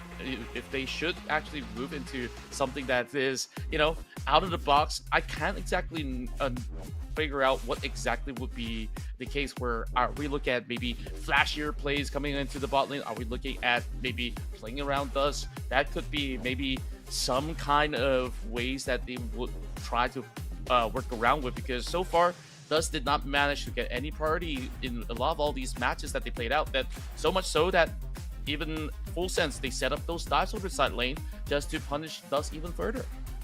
Yep, and also I think I would like to point out as well that the FRC as well as have a very strong mid lane and also a dual lane. Like if you mentioned Nicotis and also Savasky, they also very strong players who can control the tempo, and both of them can also initiate and engage the opponent. So I think I don't see that coming a lot from FRC during the first game. Yeah, I think like they tried once and then they kind of have certain regrets about it. Maybe in a sense where the fights, it looks slightly disjointed. And I think like FRC did try multiple times where they tried to go for a little bit more of that collapse, but they were already slightly behind in some of all these scuffle. One important part that I also want to touch upon is the build for this Xin Zhao. He was quite smart about it because he knows that, okay, this Galu is not a problem. The problem is actually the jungle and the ADC. So Xin Zhao's ult naturally can block some of all these other attacks. He doubles it down. He buys Randuin's Omen, and on top of that, he bought himself the Black Cleaver alongside with, I believe it was a yeah, an MR item to also negate all these other pressure damage. So that was just beautifully played out from all the members of Full Sense. Yeah, and I believe our casters will also think the same. I mean, that first game was more like a statement from Full Sense, but I believe FRC still has something to bring in the second game. So let's welcome our casters, Madness and Manamo, because the second game main phase will be very interesting. I mean, the Xin Sao pick indeed ruined the FRC's tempo, but I think the main core of the first game is early game set tempo. Madness, what do you think? I completely agree on it. That Xinjiao did a lot, but it's also about the rest of the team. Like, we're talking about the Nami, right? The tidal waves later on, the fights, the bubbles are coming in good. Like, you're denying Sivaski from actually coming into fights. That's exactly what Itai was doing, right? He's just zoning him away, as well as the fight. The season, she doesn't mind if she's going to sacrifice herself in the fights. She's going to prevent the rest of her team dying and getting all the kills and the objectives. Like, no objective went over the Faerie Charm, and they have to improve a bit on this. You saw the early invade from the Kindred in the opposing jungle, but it did not manifest into too much damage later on. Yeah, but I think I also kind of worked with the FRC because during the first game, they could not get any single big objectives, Manamo. Yeah, and it's because like as Madness said, Full Sense really played well, and there is no real mistakes, from Full Sense, because that's every pick off that FRC is trying to force to get. Full Sense play the macro really well, play the map really well, objectives, other evident objectives, and the other side of the maps, getting turrets and the big objectives like Herald and Drake. So yeah, for FRC itself, I think they need to play it calm and collected, set their own tempo, their own pace. They knew they need to scaling, so like Full Sense is just really good to try to force FRC to play on their own terms. Yeah, exactly, because that's also what I felt before during the first game between Full Sense and FRC, because it felt like FRC is kind of like dictated by the FS tempo control. Yeah, I absolutely do agree. Like, initially it started with, that kind of invade in the jungle, but they already spotted that with Ward, right? So they say, it's okay, I can once again go for that power jungle, take your buff, and reset that kind of tempo. And look how they actually went in for some of all these punishments. They expected the maneuvers. The first blood that happened, they expected the support to move over mid lane looking for a potential gank. And that was just an easy setup to really instantly look for some avenues. And from that point onwards, you could see that they hold back ever so slightly. It's like, okay, you don't get to really cross over certain boundaries in that sense. So in a certain manner, you take a look at the draft for the side of FRC. They also cannot afford to make too many mistakes in the early game, because they need to skill up ahead. You need the Kindred to hit those power spike in terms of items. You also need Savaski to do exactly the same. So it's too much pressure. I mean, that itself, really, to me, it was a big draft win from the side of FS more than anything. Yeah, but I think we should leave that to the first game of FS and FRC, and I would like to talk about what could FRC do with their drop on the second game, because both me and Control talk about FRC is kind of like not move enough from the comfort zone, Manamo. Yeah, and like you said, there's quite a few champion pool that FRC has, and I think the Reverie is the one that hurt most, because this Wukong and Pantheon always getting banned, and I think the Kindred really doesn't fit the team of Faerie Charm itself. Like, we knew that they like Reverie to play aggressively, try to initiate, especially when he's on the Wukong, trying to get the Cyclone, those big combo. So I think FRC, if they want to at least get the advantage, they need to find a suitable champion for this jungler. Talia first from FRC, what do you think, Madness? I think that's exciting. We haven't got to see them in Talia's. Oh, the Zed answer instantly from the side. Okay. They wasted no time. The Zed was like, yo, we're just taking Zed here, bro. That's ours. We did get to see a Zed jungle yesterday as well. So this is interesting. It's a flexible champion. Can go mid, can go jungle, depending on how you want to go about it. But it's still, I think this is a very exciting start to this entire series. Seems to be so exciting. Yeah, because I the way I see it is like an FRC just want to prepare something, and FS like, oh, I'm gonna, give you a flag war of flag. Let's war contra.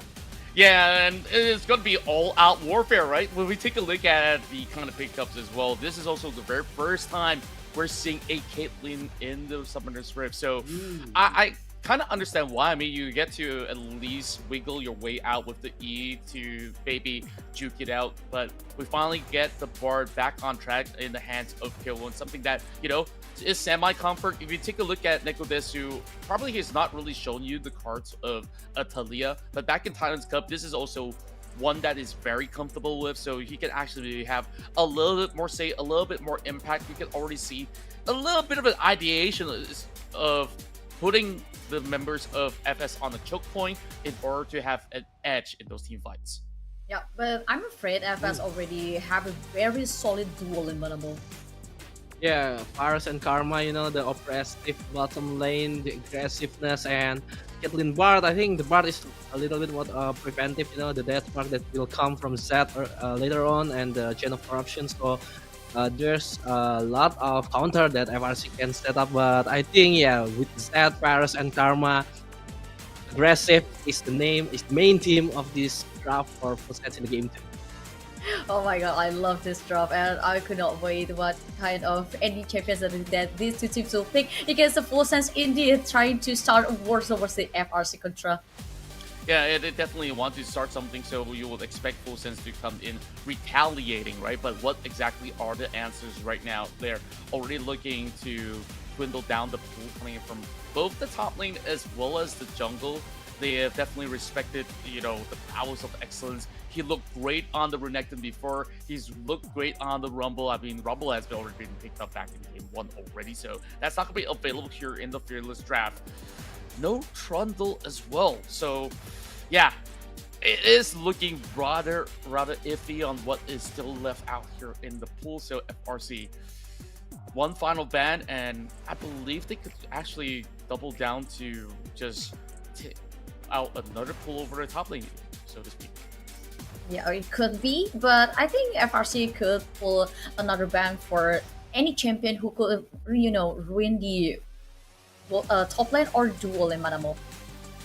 Yeah, I think the Fiora is also a good ban for FRC, because Excellence, we see how aggressive that he can play on the top lane, that he can manage, but there's still a lot of options, you know, like Aatrox and Hecarim on the jungle. So actually Zed is still can be flexed into the top lane if Excellence want to play it. So yeah, FRC still has no clue about this Hecarim. Yeah, aggressive plus just pedal.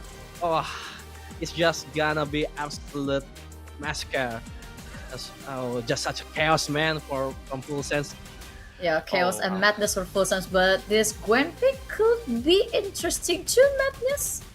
Yeah, it is flexible, but at this point in the draft, it was flexible. In that point, you're going to see which both champions come. I'm very excited with the Hecarim. I would also be speechless at Manoa if you see Hecarim at this scenario. You see a center coming in. It's so huge in team fights. You know, the ultimate, the dice can change based on it, as well as you have a very good clear earlier on. You can go for aggressive pushes depending on how you want to be playing it around. And Kiwan on this Bard is going to have a lot of a hard time preventing a lot of things. Like his ultimate is going to be so crucial. The Talon will be coming in. It's a Gwen top Talon jungle, I'm assuming, and oh god, I can't predict what these guys are going to be picking up. Yeah, Me too. I think we've seen a little bit of an iteration of this before, and it seems to be that they are doubling down on this Mbessa. I think it's a decent answer because the Mbessa could still play within the miss that the Gwen actually puts up, so there's still going to be damage to be deterred. But if in the case where she tries to pull in the public execution, it can kind of still be blocked. So in that sense, that Mantra E is going to be the nitro to this Hecarim to really charge right into the fight. So I absolutely agree. It's going to be a little harder for Killone to find a nice tempered fate to have multiple targets locked in it. Yeah, but I feel like this is going to be a early game momentum between these two parties of Contra. It definitely seemed very much like the case for the side of Full Sense, because you got the Mbessa that's also playing on the timer. If it's going to be late game, she has to play on the sidelines to form a little bit more that split push in those scenarios. But hey, I'm excited to watch this because, you know, we got an exciting draft on both ends. Yeah, that's definitely very exciting. So I'm going to toss it to our casters, Marabo and Magnus. Take it away! Wow, full sense again, madness with an unorthodox draft, but we can see the vision, with the hacker with Z and the Ambassador last pick. I really love it because I think there's a lot of backline that Ambassador can utilize, especially the Caitlyn, and there's no much response or CC from the side of FRC, just the Cosmic Binding, Tempered Fat, and the Shove maybe from the Talia, and that's it. There's no much of layering or delay to what Full Sense can do. Yeah, it's hard to peel for your Caitlyn, honestly. She's going to have a hard time surviving. And we're talking about the chains of corruptions. We're talking about the Z death mark. We're talking about the Hecarim just coming in. So there's a lot of things you have to walk in. And if they layer it properly, it's going to be hard. Like Contra was saying, for the Tempered Fate to come in from the Bard. Like how you have to... This is like such a high priority in the sense of how you're going to... K1 is going to have so much pressure on him to perform in this game. Especially that they're 0-1 down in the series, right? They are guys currently not with the momentum. It is FS with all the answers, especially in the draft. The creativity these guys are showing while drafting, hats off to them. I really like what they're pulling out, and it's making for some exciting League of Legends to watch. Yeah, but also I just want to give respect to FRC for last picking the Talon, because the Talon, if FRC got a lead and this Talon gonna be really wrecking, but if they're behind, it's gonna be hard for FRC, and we'll just see. FRC got game number 1, game 2, and point number 1 for themselves, or Full Sense with another banger. The draft inside Hecarim and that on their side will manage to bring them to the match point.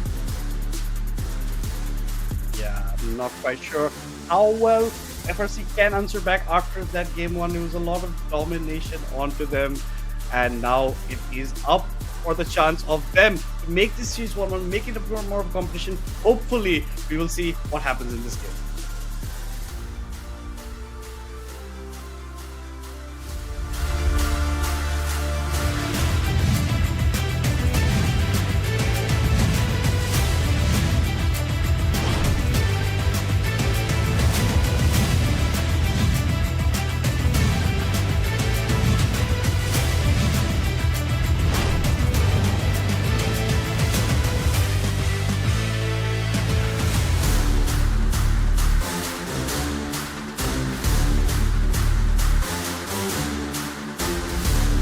Game number 2, ladies and gentlemen. Full Sense against Faerie Charm. Full Sense already showing their dominance in game number 1 with such an impressive macro gameplay and team fight and deep unorthodox draft. Will they get another win in this game 2, or Faerie Charm's gonna bite them back in this second game?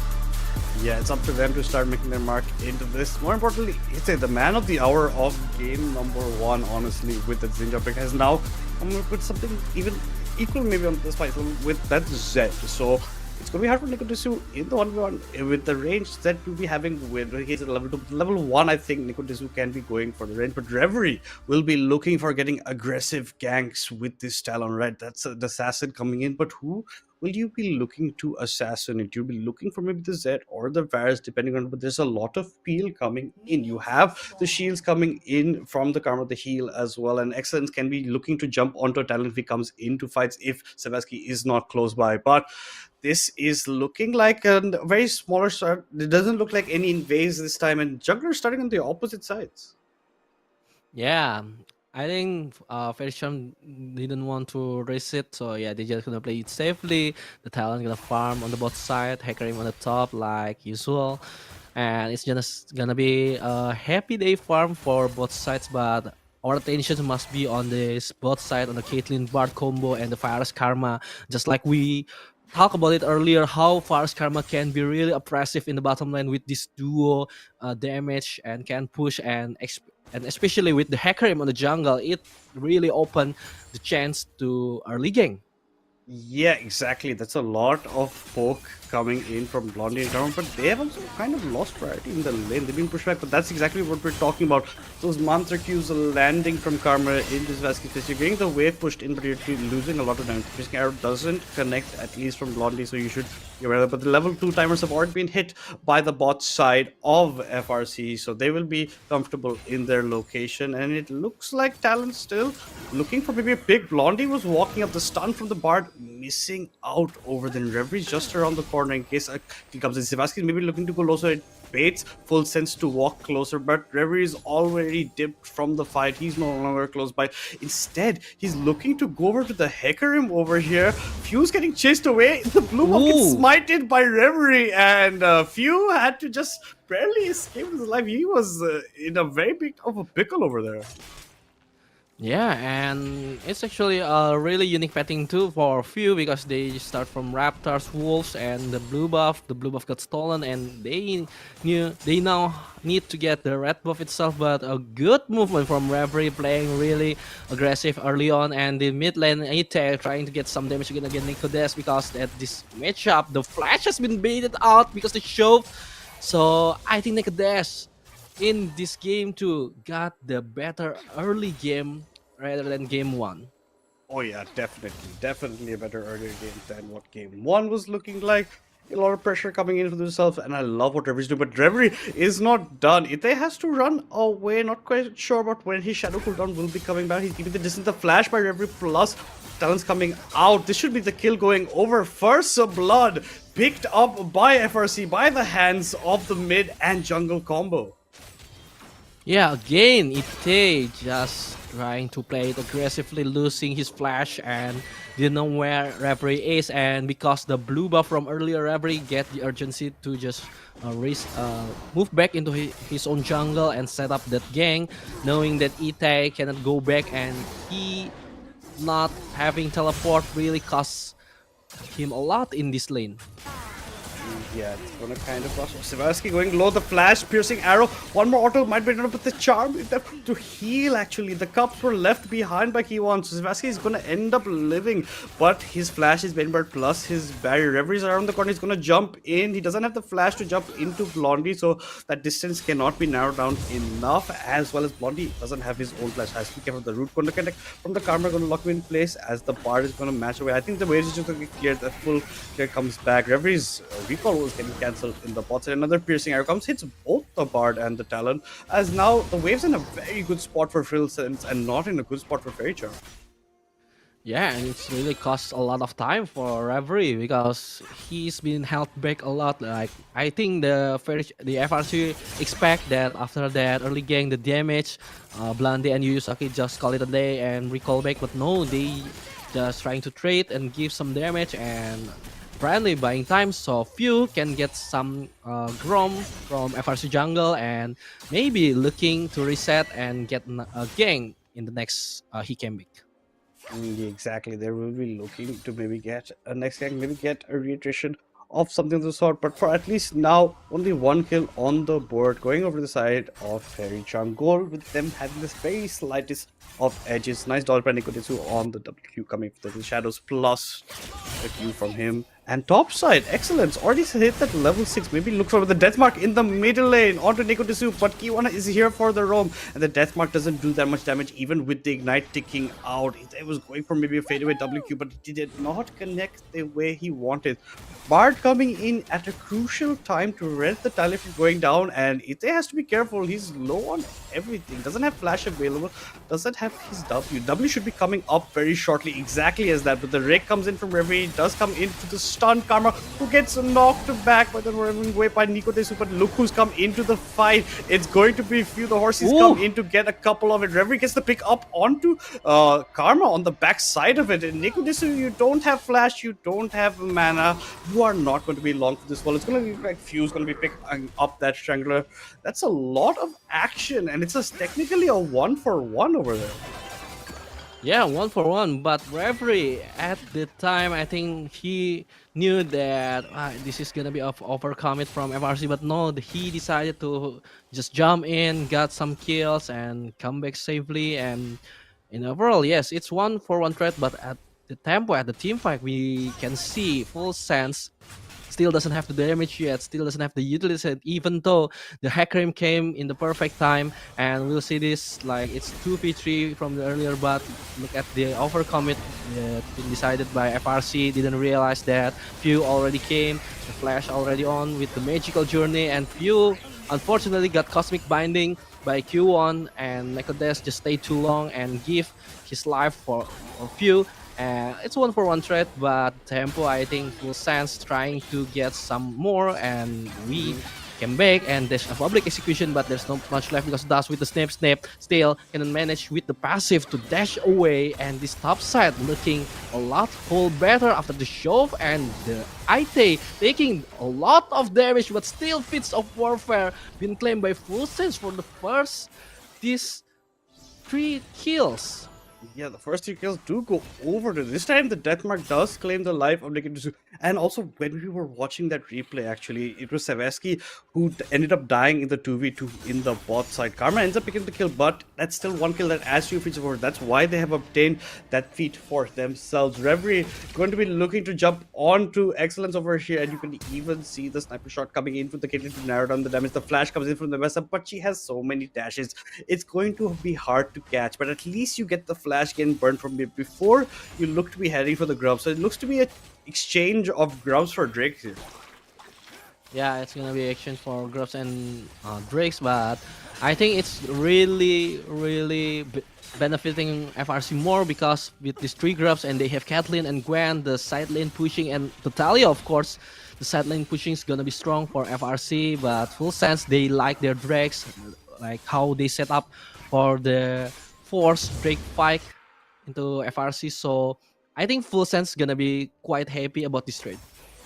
Yeah, they're gonna be pretty happy about it, and it's okay pace, way better pace compared to what game 1 was looking like for the side, at least for FRC, because by that time in this matchup, Fulsen's had a commanding lead in terms of kills, in terms of priority across the map. So at least they're slowing down. Reverie has picked it up for himself. He's even going to be taking the red buff away from Fuse. So Fuse not going to have that camp when he's going on the top side. You can see also by the terms of camps, it's been Reverie who's going for a lot more of the roams. He's shown up himself quite a few times, bot, even top, and then even with the ganks in the mid lane. At least Ite is picking up kills with the second deathmark they pop. Look at Karma. She's waiting to just jump into the fight. But K1 has come on this side, spoils that party. Yu Suzuki, you cannot be joining in right now as a hidden member. You're going to be exposed. Caitlyn's going to get the wave shoved in, probably look for back, because I don't think you could be doing much under the turret. Instead, Ambessa's going to be going in on to Savasky. I thought Excellence actually could have continued on there. They're just being wary. They think this might be actually a bait situation. They saw K1 close by. They don't know where Reverie is. So I think for that exact reason, the Ambessa is not going in. Instead, it looks like Karma might take out of the root lands down where the wall comes in from the Talia. She's made her way into this fight. The seismic shove will connect, but there will not be a follow-up. I think that should be the end of that skirmish. The bot side, unfortunately, Dust will be the one paying the price for the gang stop. With the help of Few, Blondie will be helping Few pick up a kill on the bot lane. But look how much tempo they sacrifice, Madness, on the top side. 4 mans and the botch gang.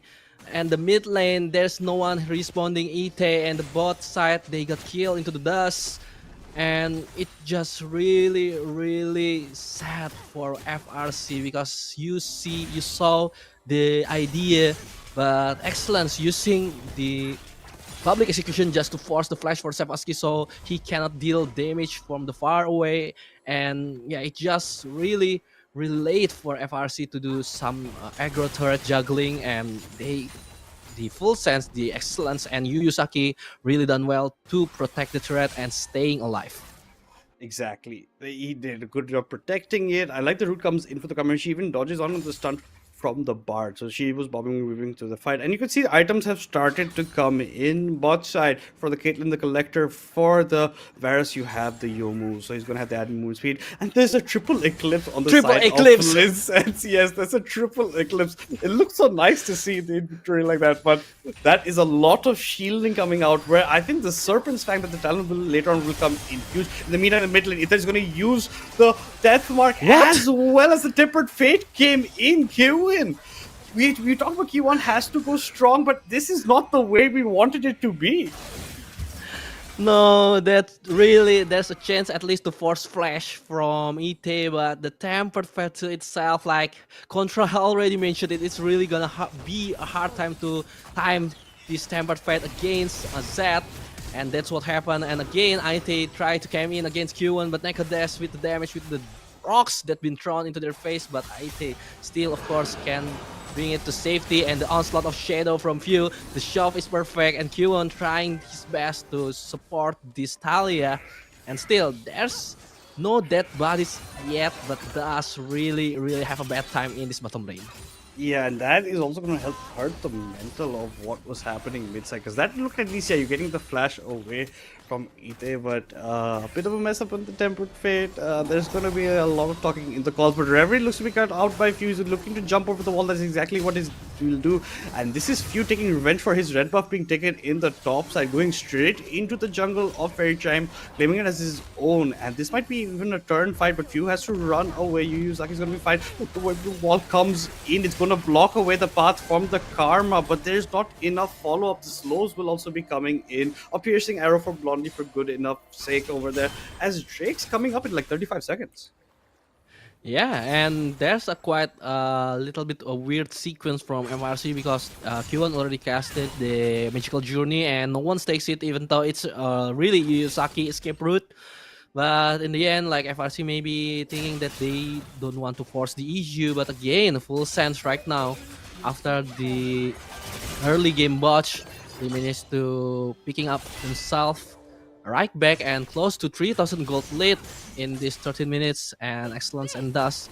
With just as you said, this triple eclipse in the team fights is gonna be a really annoying for the side of FRC. But Talon again, look at the shielding. It's really a counter to this Talon.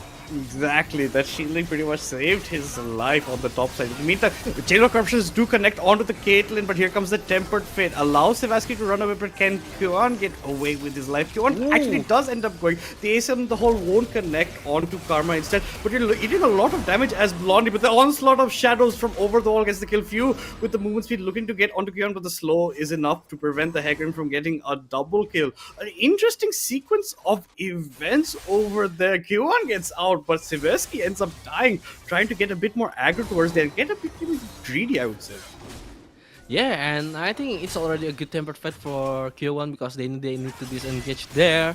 And Savaski thinking that the passive and the ace in the hole is enough to burst down Blondie, didn't expect that Few that already finished the Drake will chase him, and yeah, it's just awful for this Caitlyn overall because it's 0-0, only the collectors has been completed yet. Still, the main damage dealers is on this Gwen and Talon, but again, full sense with all the shielding, and right now they have built a good gold lead. It's gonna be hard for FRC. Yeah, build a good lane. If we're talking about shielding, the Supper Stack is going to do wonders for every when he ends up building. He can utilize a lot of that shield. It's still a lot, especially they're going to be excellent survive because of it on the top side. Essentially, this should be tier 1 also falling down in the bot lane, going to be picked up by Varus. Well, the Rift Herald has been started up by Faerie Charm members, but Few has a couple of things he wants to talk about with you, Reverie. Reverie has to pop the ultimate. Talon just about escaped with his life, but that should signify Herald going over to Phil. That's exactly what happens. They do get out with their life, but you are sacrificing jungle objectives. The only thing they've actually managed to take till now were the 3 grubs. Yeah, thanks for the leash, I guess, says Few, because yeah, at that point it's really hard to counter team fight full sense, because like the movement speed they have, the mobility, and like they can in and out really easy, and full sense getting the first red on the bottom side, getting the Rift Herald, they can manage to break this mid lane open when the time is right. Maybe in the third break, the Hex takes soul, and we will come back to replay to decide the Savaski get that mark, that root, and yeah, just being blown up by Ite. Like we said, this is gonna be the hard counter to this Caitlyn. Exactly, the Caitlyn, like we said, is there's so much she has to watch out for. Got killed by an onslaught shadow bot side, gets killed by Death Part mid. These are the things that will be the bane of her existence throughout this entire game. Number 2, Blondie's walked up quite a few minutes, like far up over on this side. Here the Herald does end up getting spawned. Herald will be charging directly into this tier 1 in the mid lane. That's not all for Herald, but a nice Tempered Fate to prevent it. You can now actually get their Herald, so that's a nice use of the Bard ultimate for himself. Few's gonna actually get some more speed, walk away. Oh, Kyon has to be careful of that side of the piercing arrow. Nicholas comes in with the ultimate for the Talia. The seismic shot doesn't connect. There's no big potential essentially from the Reverie looking with the rig to slow down onto Blondie, but at least they prevented the tier 1 from falling as of now. Yes, prevented the tier 1, and also there's no death yet into this side of FRC, so there's like we said earlier, there's a chance they use this referral to set up the tempo, but they left this third tier 1 alone, so it's just gonna be a delay still. Full Sense gonna get it, and the push into the second tier maybe gonna be blocked by FRC, but again, look at the map control already been cemented by Full Sense, but now IT. He maybe will look into kick her out, but I think with this death mark, oh, but the explosive plant goes away now. It doesn't have many places to go. The Ray comes in, so does the Assassin's Assault, and they get the kill. A shutdown going over to Reverie. So that's I think getting punished. This is the second time he's getting punished for showing aggression like that, essentially, and this is seeming to be a repeated pattern from this mid lane. He has to be a bit careful of his positioning. He is currently very strong. He's always going to be looking for the assassination attempts. And talking about assassination attempts, Blondie's just solos key one over there. The magical journey was straight to the gray screen for this Bard. Yeah, the Bard again, the Q1 gonna be the sacrificial for the side of FRC. Full Sense. Like you said, this Z, IT maybe really need to slow down a little bit because, yeah, right now he's not a Xinjiao, so 1v3 is looking a little bit impossible for now, but nevertheless still, Full Sense got a really good lead in their hand, 5,000 gold lead. Also Shojin is ready for this Hecarim. We actually didn't see this Hecarim much, like, you know, when you expect Hecarim ganking mid, ganking top, ganking bottom, but he always been on the place that he needs to be, and Full Sense just make it use perfectly. Exactly. Full Sense jungler is always exactly where he needs to be. Fuel is trying to duel against the Karma. The Tempered Fate comes in. Karma gonna be locked for the wall. Here comes the Weaver's Wall. It allows Necrodesu to come straight in, but it's in to his own death. He's jumping into 5 members of Full Sense, and that's not exactly where you want to be as the Talia. Gwen follows down as well. The ultimate for the Ambassador doesn't connect. That would have been another kill for the side of Full Sense. So just before the Drake fight, they bait the side of Faerie Charm to come into play. The Tempered Fate comes in. They were trying to isolate the Karma alone, get the kill on her unsuccessfully, and your mid laner, top laner pay the price. Yeah, and I think it's just really forced by FRC to get the team fight, get the kill, because they thought they got Farah's Tempered Fate, so like the Talia, get the Weaver's Wall, came in, but look at the backside from FRC. There's only just 2 people ready to follow up, and that's not enough. And yeah, Full Sense get a clear grasp. They know how to team fight, and the follow-up from Few from this Hecarim. Let's see as the replay come in. This is the IT one, the Blastcon one. So yeah, this is just a little bit overzealous from the Z, the Blastcon, just making it hard for IT to escape, getting the shutdown into Talon. But the team fight at this, this is the Q1 one. Got the Chain Corruption and Few following up. But when we see at the live, also Gwen has been taken out. But I want to talk about this team fight. They Tempered Fate the Pharahs, but they didn't expect the rest of the Full Sense. Oh, but over here, Few ends up going down shutdown. Very importantly picked up by Caitlyn. Sebaski will be very well awarded for his efforts. Gets a lot of gold. The Tempered Fate comes in. Q1 is locked up as well. He should be going down, but the Seismic Shove gets the kill onto it, and Sebaski ends up going as well. Necrodesu just barely gets out with the line. He's being forced to burn the flash. The Seismic Shove doesn't connect, but the Ambessa ultimate does. Not many places that Talia can go after that. A triple kill coming in for excellence as he makes his mark on this Ambessa. Matlas, I want to explain this sequence earlier, but I want you to see the item of this mid top lane jungle for Full Sense. Oh no. Eclipse and Shojin. Triple Eclipse and Shojin. Oh my god, they're in synergy today over here, Manamo. Yeah, and they really are, because we see how the Z just made and switched the the jungle, and Ambessa now have some distance, have some damage, can just clean it up, and FRC really has no answer. Maybe they thought they killed the Pharahs, they killed the Z, no damage left from Full Sense, but this Ambessa already online. Yeah, it's already online, and that's the triple kill that gets you a lot. Dust is going to walk in straight into the chains of corruption. The Gwen can go in immune, but for how long? Reverie is trying to get the kill onto Few on the side lane, but Few is just bobbing and weaving through this fight. And the Weaver's wall from the Odali actually prevents K1 from making it out. Seveski gets shoved back in to the rest of Full Sense, and even Neko Desu is not spared. A complete ace coming in for Full Sense. Atakan acquired. 5 kills acquired, no casualties for their sides, and what seemed like a pretty nice start for Faerie Charm in this, game 2 has slowly just decayed away to Full Sense, yet again showing dominance. Yeah, and props to Full Sense. They managed to tone down the early game from Faerie Charm, making them, they knew if it's come to mid game and late game, Faerie Charm doesn't have that much of CC. The damage is like a poke damage, no burst yet from the side of Faerie Charm. They knew, and Full Sense just play it really patient, and they execute every team fight perfectly.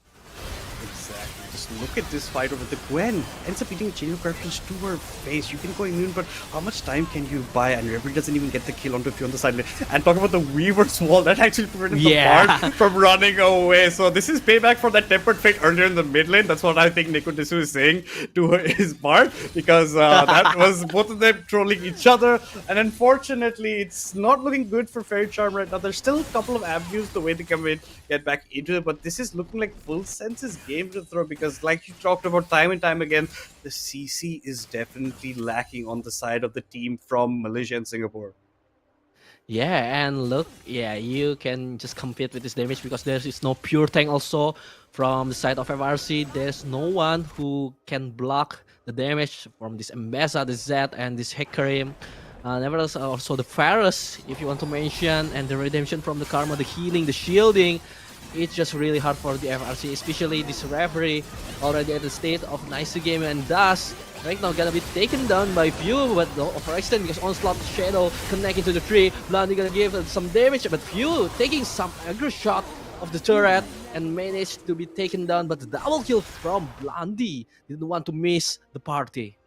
Yeah, they could have even been a triple. Dust pretty much just barely survives, right? Few does go very deep with the Onslaught of Shadows, but prevents the rest of his team to also follow up. They're gonna get those kills. They're looking for their tier 3 in the mid lane, while Ambessa is just working in the top, she's just proxying the wave over at this point.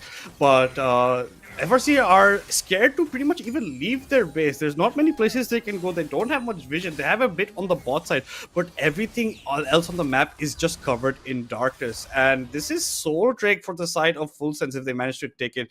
As you can see in the replay, it all started with Few trying to go on to Reverie, who was trying to just get a couple of jungle camps. This poor talent has been starved a bit later on, and then Dust was the guy everybody turned their targets to. He just about survives. As you can see, goes immune at the exact time when Few goes in onto him. So Hecarim ends up dying, but you're focusing so much onto him. Sevaski is left alone, nothing to protect him. So as for the Bard, so they go down. This should just be Full Sense taking Soul Drake for themselves.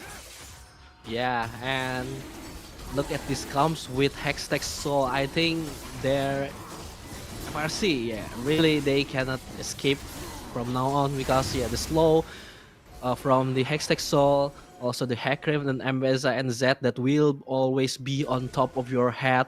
Plus now the Baron's gonna be contested, and I think this might be the last fight from both sides of the team. Yeah, this might be looking exactly like this. It's going a bit longer than the last game. We are hitting around the 26-minute mark, and they are setting up trap setup. But Blondie and the side of it, I have different ideas there. Like, we do not need Baron. We're just going to get the pick onto Sevaski, who is 1-7. We have talked time and time again. This Caitlyn cannot breathe. They're going to take down tier 3. They're going to take down the inhibitor. Another tier 3 in the bot side shortly. We're gonna follow. The Temper Fate connects, but so does the Chain of Corruptions. It's onto the Gwen. Dust can't survive. He's not immune for long enough. Excellence going in onto the backline. Neko Desu trying to run to her out to his fountain, but just not enough in time. Nothing is left from FRC. Another ace from the side of Full Sense as they march it in. The only casualty gonna be the Embessa, and yet again, a very, very strong performance for Full Sense to take game number 2 and to put us on series point in this best of 5 semifinals. They don't need Baron, they just only need a good team fight plus Hextech Soul, and Full Sense again dominating Faerie Charms on the game 2. A good draft, really good read about what Faerie Charms want to do, and they shut it down perfectly. A little quite nice touch with similar item build from this mid top lane jungle combo. And yeah, overall it's like we said on the draft phase with Abigail and Contra, this Caitlyn is really cannot do anything, because yeah, what are you gonna do, because yeah, this MS Hecarim Z always on top of your head, Madness. Yeah, like what exactly? What can you do? You can be maybe the best ADC in the world and you can't do much. You don't have any peel for you, essentially, in this comp. Yes! Like you said, this is pretty much a burst type of comp coming in for them, and unless you get that early man advantage, early game advantage, what Reverie was trying to do, trying to burst it down in mid lane ganks, but it's just not enough. Itai played aggressive, was punished maybe twice for it, but after that it just came to fruition. The just change of corruptions into a death mark is pretty much the death of Savasky. Where are you going to go as a Caitlyn? He had a couple of pretty okay tempered phase. Just that one mishap in the mid lane, and even the Weaver wall also came back to haunt the side of Faerie Charm. Yeah, and Full Sense managed to finish the game too, and I think it's gonna be fun for Abigail and Contra to break down. So we're gonna pass it to our MC and analyst. Abigail and Contra, take it away. Thank you so much to our lovely casters and batters and Badabo. I mean, during the second game, the early game momentum at its finest for both sides, to be honest. I mean, that was beautifully played by those two teams. But at 10 minutes, the FRC's trade tempo started to fall off. And I started to question this Caitlyn pick from FRC. Well, I wouldn't really blame the Caitlyn, because you can see how many potential dives can actually set into place for the side of Full Sense. If it's not the Mbessa, if it's not the Zed, you have this unstoppable Hecarim. Whenever he opens out the Onslaught of Shadows, you better run, because there's no frontliners coming from FRC to save the day. The only thing that they can rely on is the Bard's Tempered Fate, which, you want to use it for pivotal moments to try to exchange in some of all these team fights, but I felt like, their game plan for the side of FRC initially was to maybe open up more avenues. They felt a little bit more confidence when they managed to pick up that Gwen in this draft. They managed to also secure the talent to try to gain a little bit more of that priority over on the top lane. But even despite so, you saw Excellence was so incredible on that Mbessa that, he doesn't really have to do much. He just needs to ensure that he doesn't get caught out. Meanwhile, we have seen instances where FRC, they try to go for those pickoffs. It took so much to even get, a kill onto Itay that they had to burn multiple ultimates in order to do so. Let's quickly take a look at the early exchanges. They did manage to get that quick setup over a mid lane. That did manage to see punishment set right in the stone to get a kill over on to Yu eventually. But instead, the arrival of Few came in so timely in this manner that it was so much so that all these pressure onto that mid lane is starting to really crack, and they managed to also claim the feed very quickly. Despite FRC, they had a couple of setup, they went in for a dive, and yet again, it went pretty okay. But always, they gotta remember that there is gonna be a form of retaliation as well. FRC, they didn't manage to really convert all too much, whereas we still see Dust getting punished. Yeah, and to be honest, View's pick of Hecarim is kind of genius, because he has brought lots of pressure even with just his presence. Yeah, his presence definitely was very overwhelming. Like, more often than not, like, you see this dive, I mean, it's just so beautiful. It went a little bit deeper, he could have actually secured himself a double as well. Now, watch what happens here. They saw this kind of angle where they are looking for a team fight, and the problem is, this is a perfect setup for this Hecarim, because they went in with the Weaver's Wall. They've already burned so much of all these utilities. The TP is already coming in. And then once more, I want to highlight this individual Hecarim. He's in the thick of it over on this corner. And then you also got Itay, so there was just a full collapse that this whole zone cannot be played by the rest of FRC anymore, even if they really want to go aggressive. So that naturally gains an edge for those members of Full Sense to be able to really take over the fight. If we just watch what happens here. I mean, overall, it's just perfect coordination on top of wise decision making in the form of those team fights. So it was just a great grand scheme of a picture that Full Sense have been able to read, not only from the draft, but what needs to be done in the game. Yep, and it's sad for FRC because FRC looked like cannot handle the pressure during the game. They need, I mean, during this fight, during this kind of situation, they need to recover as fast as possible. Yeah, they definitely need to. I think that's where they did manage to draw this exchange in the jungle. They get a few kills, but they also get taken out the list as well. And by then, they tried to contest for the Afghan a little too late. I mean, all they could possibly seek refuge is to look for some pickoffs, get those kind of goal lead back in their favor, but it was way too overwhelming. This kind of death ball formation coming in from Full Sense is just hard for them to really read who exactly to catch first, because that Zeth was so elusive, and then you also have Excellence, who only died in this very final fight where, you know, the game's already over when you've already been able to take out the rest of the members of FRC. And right now, Full Sense, they are on match point. So the Thai fans absolutely rejoicing that they're looking for just one more win to secure their meetup once more up against Inferno Esports. So Abigail, I am excited. But hey, FRC, I'm hoping that there's still some of the drafts that they will be able to formalize heading into the third game. Now that the pool is looking very thin in the form of champions that all these teams could possibly pick up. Yeah, because FRC only have one chance to prolong their presence during this lower bracket of bracket stage. And I would like to discuss it more with our casters, so Mathis and Mano could join us. I mean, for FRC side, it's going to be a mental game instead of the draft game because they only have 1 feet away from the grand final stage madness. Oh my god, this is so sad for FRC.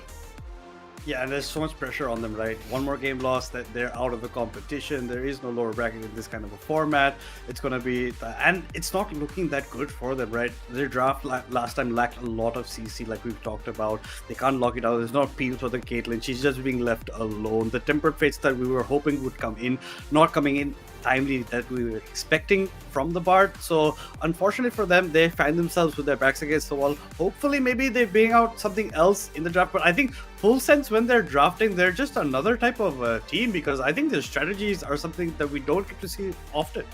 Mm-hmm. Yep, and I agree with that kind of statement from Baptist, because the Full Sense draft is also very quick, and not to mention how they would like to respond in any situation, whether it's blue side or red side contra. Yeah, overall, like you can see that, you know, immediately that Talia pickup came true. They wait not even a single second to lock in the Zed, because naturally a Zed does actually win that exchange even on a 1v1 setting. Of course, it's down to, you know, timing as well as how you utilize the entire kit for the Talia. I won't think that Neko Desu played poorly or anything like that. It's just that it requires too much of all these right settings for all these kind of compositions to play right, because you really want this kind of comp with the Talon, Gwen, as well as the Talia to be able to win things out. But the problem is they couldn't really find a clear win condition, and hence why it started to crumble down whenever, you know, you have that full-on team fight, which was way too overwhelming. So spot on, Madness definitely was right when he talked about the draft itself. Overall, I think like the matchup in the mid lane right now is going to once again set the pacing of what this game tree is going to be, because Neko needs to really find something that, you know, is going to be stable, because he's been, you know, the backbone of the team for the past couple of series we've seen back in towards the group stage. So they still need to play around him. Yeah, and I think I also we also saw the FRC is trying to move the tempo towards the Brown lane, and it wouldn't work well because the way how Excellence play is just excellent, Manamo. Yeah, and I think Excellence just have the Land Kingdom, either it's a weak side or the strong side. They just capitalize and the build item, and you Contra mentioned it, when Excellence dies the game is over, so it doesn't matter. And for of FRC itself, like my concern, other than Nekodes, like Contra already mentioned, is Reverie, because we really see he's playing Kindred and Talon. It's really not working for him. We saw in the group stage he play more like utilities jungler that can set up. So coming into game 3, I want to see Faerie Charm just playing in a sense a really basic draft that have a lot of setup, a good damage, a disengage, because in the first 2 games we see how lacking of crowd control they draft are. And talking about the draft for the third game, I mean, Lee Sin is still wildly open, Madness. Lee Sin is wildly open, but what is never being left open for Reverie is that Wukong and Pantheon, right? Yeah. It's always being banned out against him, and unfortunately can't do much. And then the Annie first pick coming in from the side of FRC this time. They're going to still be on the blue side, selecting for themselves. But let's see what else they can be picking up, because like we've been talking, CC has been lacking. Maybe they're hearing us. Maybe they're also rethinking. Maybe they will also be building it into this game 3 draft for themselves. Yeah, but for full sense, Skarner, that would be the very first time in this LCP Contra. Oh no. Okay, they Silas. switch it up, and right now the answer back, okay, before secure the mid lane, tell you what, we're gonna have that perfect core Ite special, and it is gonna be the Silas. And to double down, they say, you know what, I know FRC is drafting a crowd control composition. They're thinking about the Ashe as well as like, okay, it's just a little bit of teaser. They have the Jarvan in their hands, which is also something that Reverie has picked up before. So they are denying this pick to fall into the hands of the MYG roster. But this has also put lots of pressure towards the FRC with Silas and Jarvan, because it really helped in terms of teamfight Manamo. Yeah, and I think the Lee Sin that you asked, Abigail, is coming into FRC, and at this point, I think that's the best option that Reverie can use after Jarvan has been counterpicked by Full Sense. But again, this is Silas, Ite Silas that we're talking about, that we already talked much. We praise a lot about this guy using the Silas, so there's a lot that can FRC do, but this T-Burst that maybe make a difference, the Stolen T-Burst and the Avelios for Full Sense Blondie. So already the matchup in the bot lane against the Corki gonna be interesting. Yeah, it's gonna be very interesting because you have lots of options with Felia's Madness. Yeah, you definitely do, and he's going to be outscaling the Corki on the later stage. Like, Corki hits that 2-item spike, he's pretty strong, but that's the mid game we're talking about. And it's not like he's very mobile. He has the Valkyrie to get out situations, but if the Valkyrie's down, the Flash is down, how are you getting out of the Cataclysm from the J4? And I really like what they have done from the side of Full Sense to deny a lot from Reverie. Like, they pick up the Zinja earlier on in the other game, take it in the mid side, they're denying that pick later on in the Fearless draft, and they have denied him quite a bit, and he has been on that suffering kind of thing. His talent was looking pretty good last game. He was trying to get Talia ahead, but unfortunately it just didn't work out for him. Yeah, but for the ban from Full Sense, they just denied Poppy and Treasure for FRC. I believe that FRC just don't want to FS got a full space for Aphelios to become fat before its time in Contra. Yeah, I definitely do think that they are removing a lot of safety net for this Aphelios to play, right? So Reverie could also look to really snowball the bottom lane if he can actually find a good angle to dive. So instead, they go in for a ban onto the Rakan. They understand that, hey, they can already make a big setup with the Silas as well as the Jarvan combo, so you want to really deny that. But hey, you still have the Rel up available, so they're just going to quickly pick that one up. So you still have a very strong crowd control chain coming from the side of Full Sense, and now FRC's got to formulate something, because sure, maybe you got a consideration for the Alistar that's still in the cards, but I want to see that synergy as well, because right at this moment, they are also thinking about, hey, if we take that Alistar right now, we're giving the Silas a free Unbreakable. So instead, they lock in that Leona. Yep, and it's gonna be a safest option for FRC, and also they also need a solid tank on that lineup, Manabo, like not what we saw on the second game.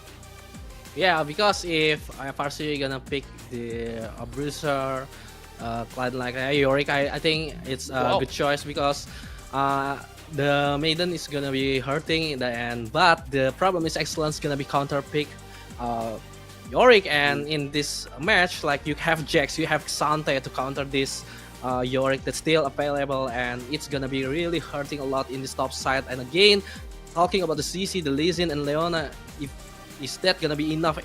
But this time you have the Annie with the passive and with the T-Burst. So I think FRC, I think so far this is the best draft they have. Well, but what do you I think agree. about the prospect of FRC in FS draft contra? I mean, FRC right now, they need to really set a few win conditions, right? Whether if you play around the Corki or maybe have the early game to be a little bit more focused onto Dust, because he's once again playing on the side, which maybe the first few levels he's going to be all right up against Jax, but I don't think that he has control or a say when it comes down to, you know, mid-game team fights or late game, because I'm very sure that Full Sense will be looking to lock down and put this Yorick behind. So a very bold move with the Yorick, but I kind of like it that they are really trying something really out of the box. Yup, and will it be a 3-0 from FS towards FRC, or it's finally time for FRC to secure 1 point from FRC and prolong their presence during this game? So I'm gonna toss it to Maramo and Madness. Take it away! Again, Madness with the draft. I think this is the best draft that FRC can manage in all of these 3 games. But even though it's the best draft from FRC, I still think that Full Sense draft still better than FRC. Exactly. I was gonna say the same thing, because it is looking like they have a way better draft, at least at the current spot. The Philos is barely anything can happen to him because you have so much to prevent. If that Rakan even went through that, would have been a lot of disengage as well. Silas prevents a lot of your picks for their support, like the other really golden away, and they're bringing in CC. Like, you think it still might just not be enough. Your point and CC is not being there, right? It's the tippers that you have to actually skill shot properly, get a good timing on it. Your solar eclipse has to come in a good timing for the Leona, and if these happen, if you're missing on these kind of abilities, this could still be problematic. Yet again, this is with FRC with their backs against the wall. If they lose one more game, they are unfortunately out of this LCP Wild Card Playoffs of 2025. Yep. And the Silas actually really have a good ultimate to stall. Like, they have this Annie, the T-Burst, and they also have this Maiden. And again, the Leona Solar Flare can manage to follow up the Cataclysm, the J4 can set up or even a follow up maybe. So really, Full Sense having a great draft again, and Ite with his signature Silas. But again, this is the best draft that FRC can do. We'll see if it's gonna be 3-0 or 2-1.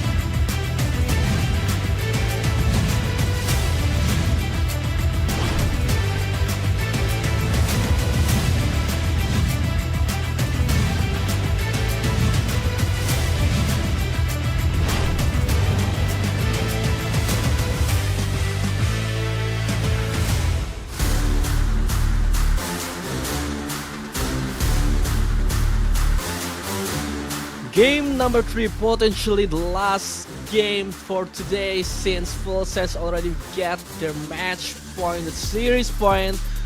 Will Full Sense gonna be secure their slot into the grand final early, or FRC say the Knights still have a long way to go, man? Absolutely, and we get Reverie on the Lee Sin. I'm really hoping for some insect level gameplay coming out from him if they have any chance of surviving in this competition even a step further. Right now, just a lot of neutral positions from the side of FS, while it's a bit more advanced from the side of Faerie Charm. They're trying to put in a bit of vision, but unfortunately for now, Reverie is just holding. Madness, wait, is it IT Jarvan? Oh wait, what? It's Silas Jungle. You are correct, Monamo. I wasn't even looking at that. That didn't even cross my mind till I saw the scoreboard. This is the Silas Jungle after the few patches that have got him ahead. We're going to see Itai bring yet another jungler to the mid lane over here.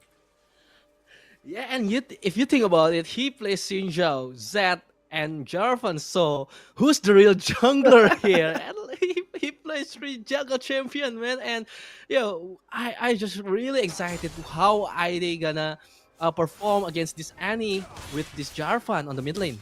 technically the only mid lane champion except the Zed was the one he played in the 1v1, right? Everything else is coming out from Tay's putting on a statement. He's like, you can just never predict. I think this is very good for how they're drafting because it causes confusion in the camp of FRC about what they're going to go up against. And he's trading pretty nicely still against mid. Use the flag to get some damage on this, getting his entire from getting the wave pushed in, maybe even looking for the bounce back. And the top side, Excellence getting his push. And let's see, what do you expect with the Jax? You're going to keep your distance. You have the counter strike up. Anytime you go for trades, it's going to be nice. And I think that's the priority going in for them. And this is just another curveball of the many that Full Sense have thrown at us the entire evening. Yeah, man, Ite and Full Sense with another shocking draft phase, and it's really actually gonna mess up on the FRC side because they already got the plan. Okay, this is Ite Silas that we give in and the Jarvan in the jungle, but since the role has been switched, the position has been switched, they need to manage again, they need to rethink what kind of game that the Silas gonna do, or this Jarvan that again, like game 1, they basically have 2 junglers this time. And if I'm Inferno Esports, I'm taking notes completely of what is happening in this matchup. Given that Full seems to be on the cusp of meeting them in the finals, and this is something that Inferno Esports have to pay out for in the future. Because we've talked about FRC, a lot of things that they do in their drafting side is pretty meta, maybe lacking CC, but otherwise it's still pretty meta in terms of damage and otherwise champions pick. But Full Sense is just completely 180ing what we think should be meta champions in a game like this. And Excellence continues the pressure at mid side. Ite has already forced the portions out of Nicodesu, and this is a Jarvan that started with a Doran's ring in the mid lane. Yeah, is it gonna be AB Jarvan? Oh no. Yeah, it's really we really cannot guess what Full Sense gonna cook in, especially in this match. And also I think FRC thinks this thought the same things, but looking at the other lanes like the Yorick against the Jax that we mentioned, it's gonna be really hard for the Yorick until level 6, at least until the Maiden came. And in the bottom lane, the push or the aggressiveness from the Velius, it's gonna be hurting until 2 items that you mentioned for the Corki. So yeah, it's gonna be again overall depend on Reverie. Will he get the early level gang, or it's just gonna be the same as the game 1 and number 2? Yeah, and Excellence even goes in proxies, gets his entire second wave or third wave to actually crash in on there. On the bot side, Blondie and Rel going in for heavy exchanges. The stun can come in from the crafting gun from Blondie, but no, we're just going to keep it at the safety right now. We're just waiting. We're just going to keep the wave to what? We'll keep it frozen, which is a very smart move coming from them. CS is pretty cool. The only difference in CS is mostly in that top side, and we have to wait to see if Jarvan's going to be. I don't think he's going the AP route. I think he's just got in the Doran's ring for that mana sustain earlier on for these kind of trades, because he's gone for the grasp of the Undying essentially, and I think he will still be looking to go the kind of bruiser build that we expect a J4 to go. But look at Lee Sin, he's walking around the corner. He had walked over a ward, so Ide exactly knows where the blind monk is and he's going to respect it. But on the top side, Dust, very low on mana, his wave's in a very bad position. What can this Yorick do honestly here? Yeah, and this Yorick's gonna be having a bad time, especially the Excellence knew that Lee Sin rotating into the mid lane because the ward on the banana brush. And Ite learning the mistakes from the game 2 where he got first blooded because the rotation from Reverie talent. And it's gonna really a good adaptation from Full Sense. It's not just the shocking pick J4 in the mid lane, but also the placing of the ward, the timing. They knew that Reverie gonna ganking early. Such a nice adaptation for the Thailand representative. Absolutely, and Reverie does nicely help the wave get in topside, allows the reset coming in from Dust, make sure that the wave's not in that bad of a position as it was currently over there. And over in mid side, Ita is still doing pretty fine, pretty much even on CS with the Annie, and we have seen a bit of trade of jungle camps. The Silas picks up the Krugs from the blue side, while as you can see, Lee Sin went up with the Wraiths instead. Reverie's still looking for this ganks against it. He's waiting for maybe the flag and try the flag. The drag gets used, but no, here comes the Tivers. The stun is there. Reverie's looking to the Sonic Boom, but no, he bides his time. Ooh. Hits it afterwards. The flash not in time for Mitai to dodge out of the queue from the Lee Sin. The follow-up comes in. First blood going to the side of Faerie Charm. Again with the gang to the Ite and the first blood. So I think it's just a little bit greedy for Ite because he knew that Nekodes already have level 6. Referee obviously gonna be there for the follow-up gang, and also there is Q1. So really there's not much that Ite can do, and he burned his flash also. Not having the flag and drag, maybe I can see right now what is the idea of this J4 after the stun. They can buffer the stun, but wait a second because there's a gang on the bot side.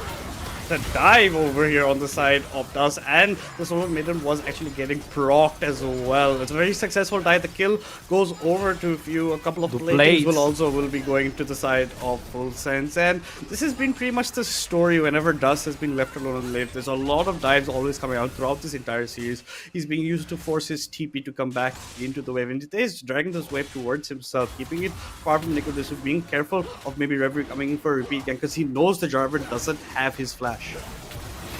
And again, for the third time in a row, the first Drake is gonna be taken by Full Sense. They really like the Drake tempo, and this is something that FRC cannot manage to figure after the early gang to the Drake.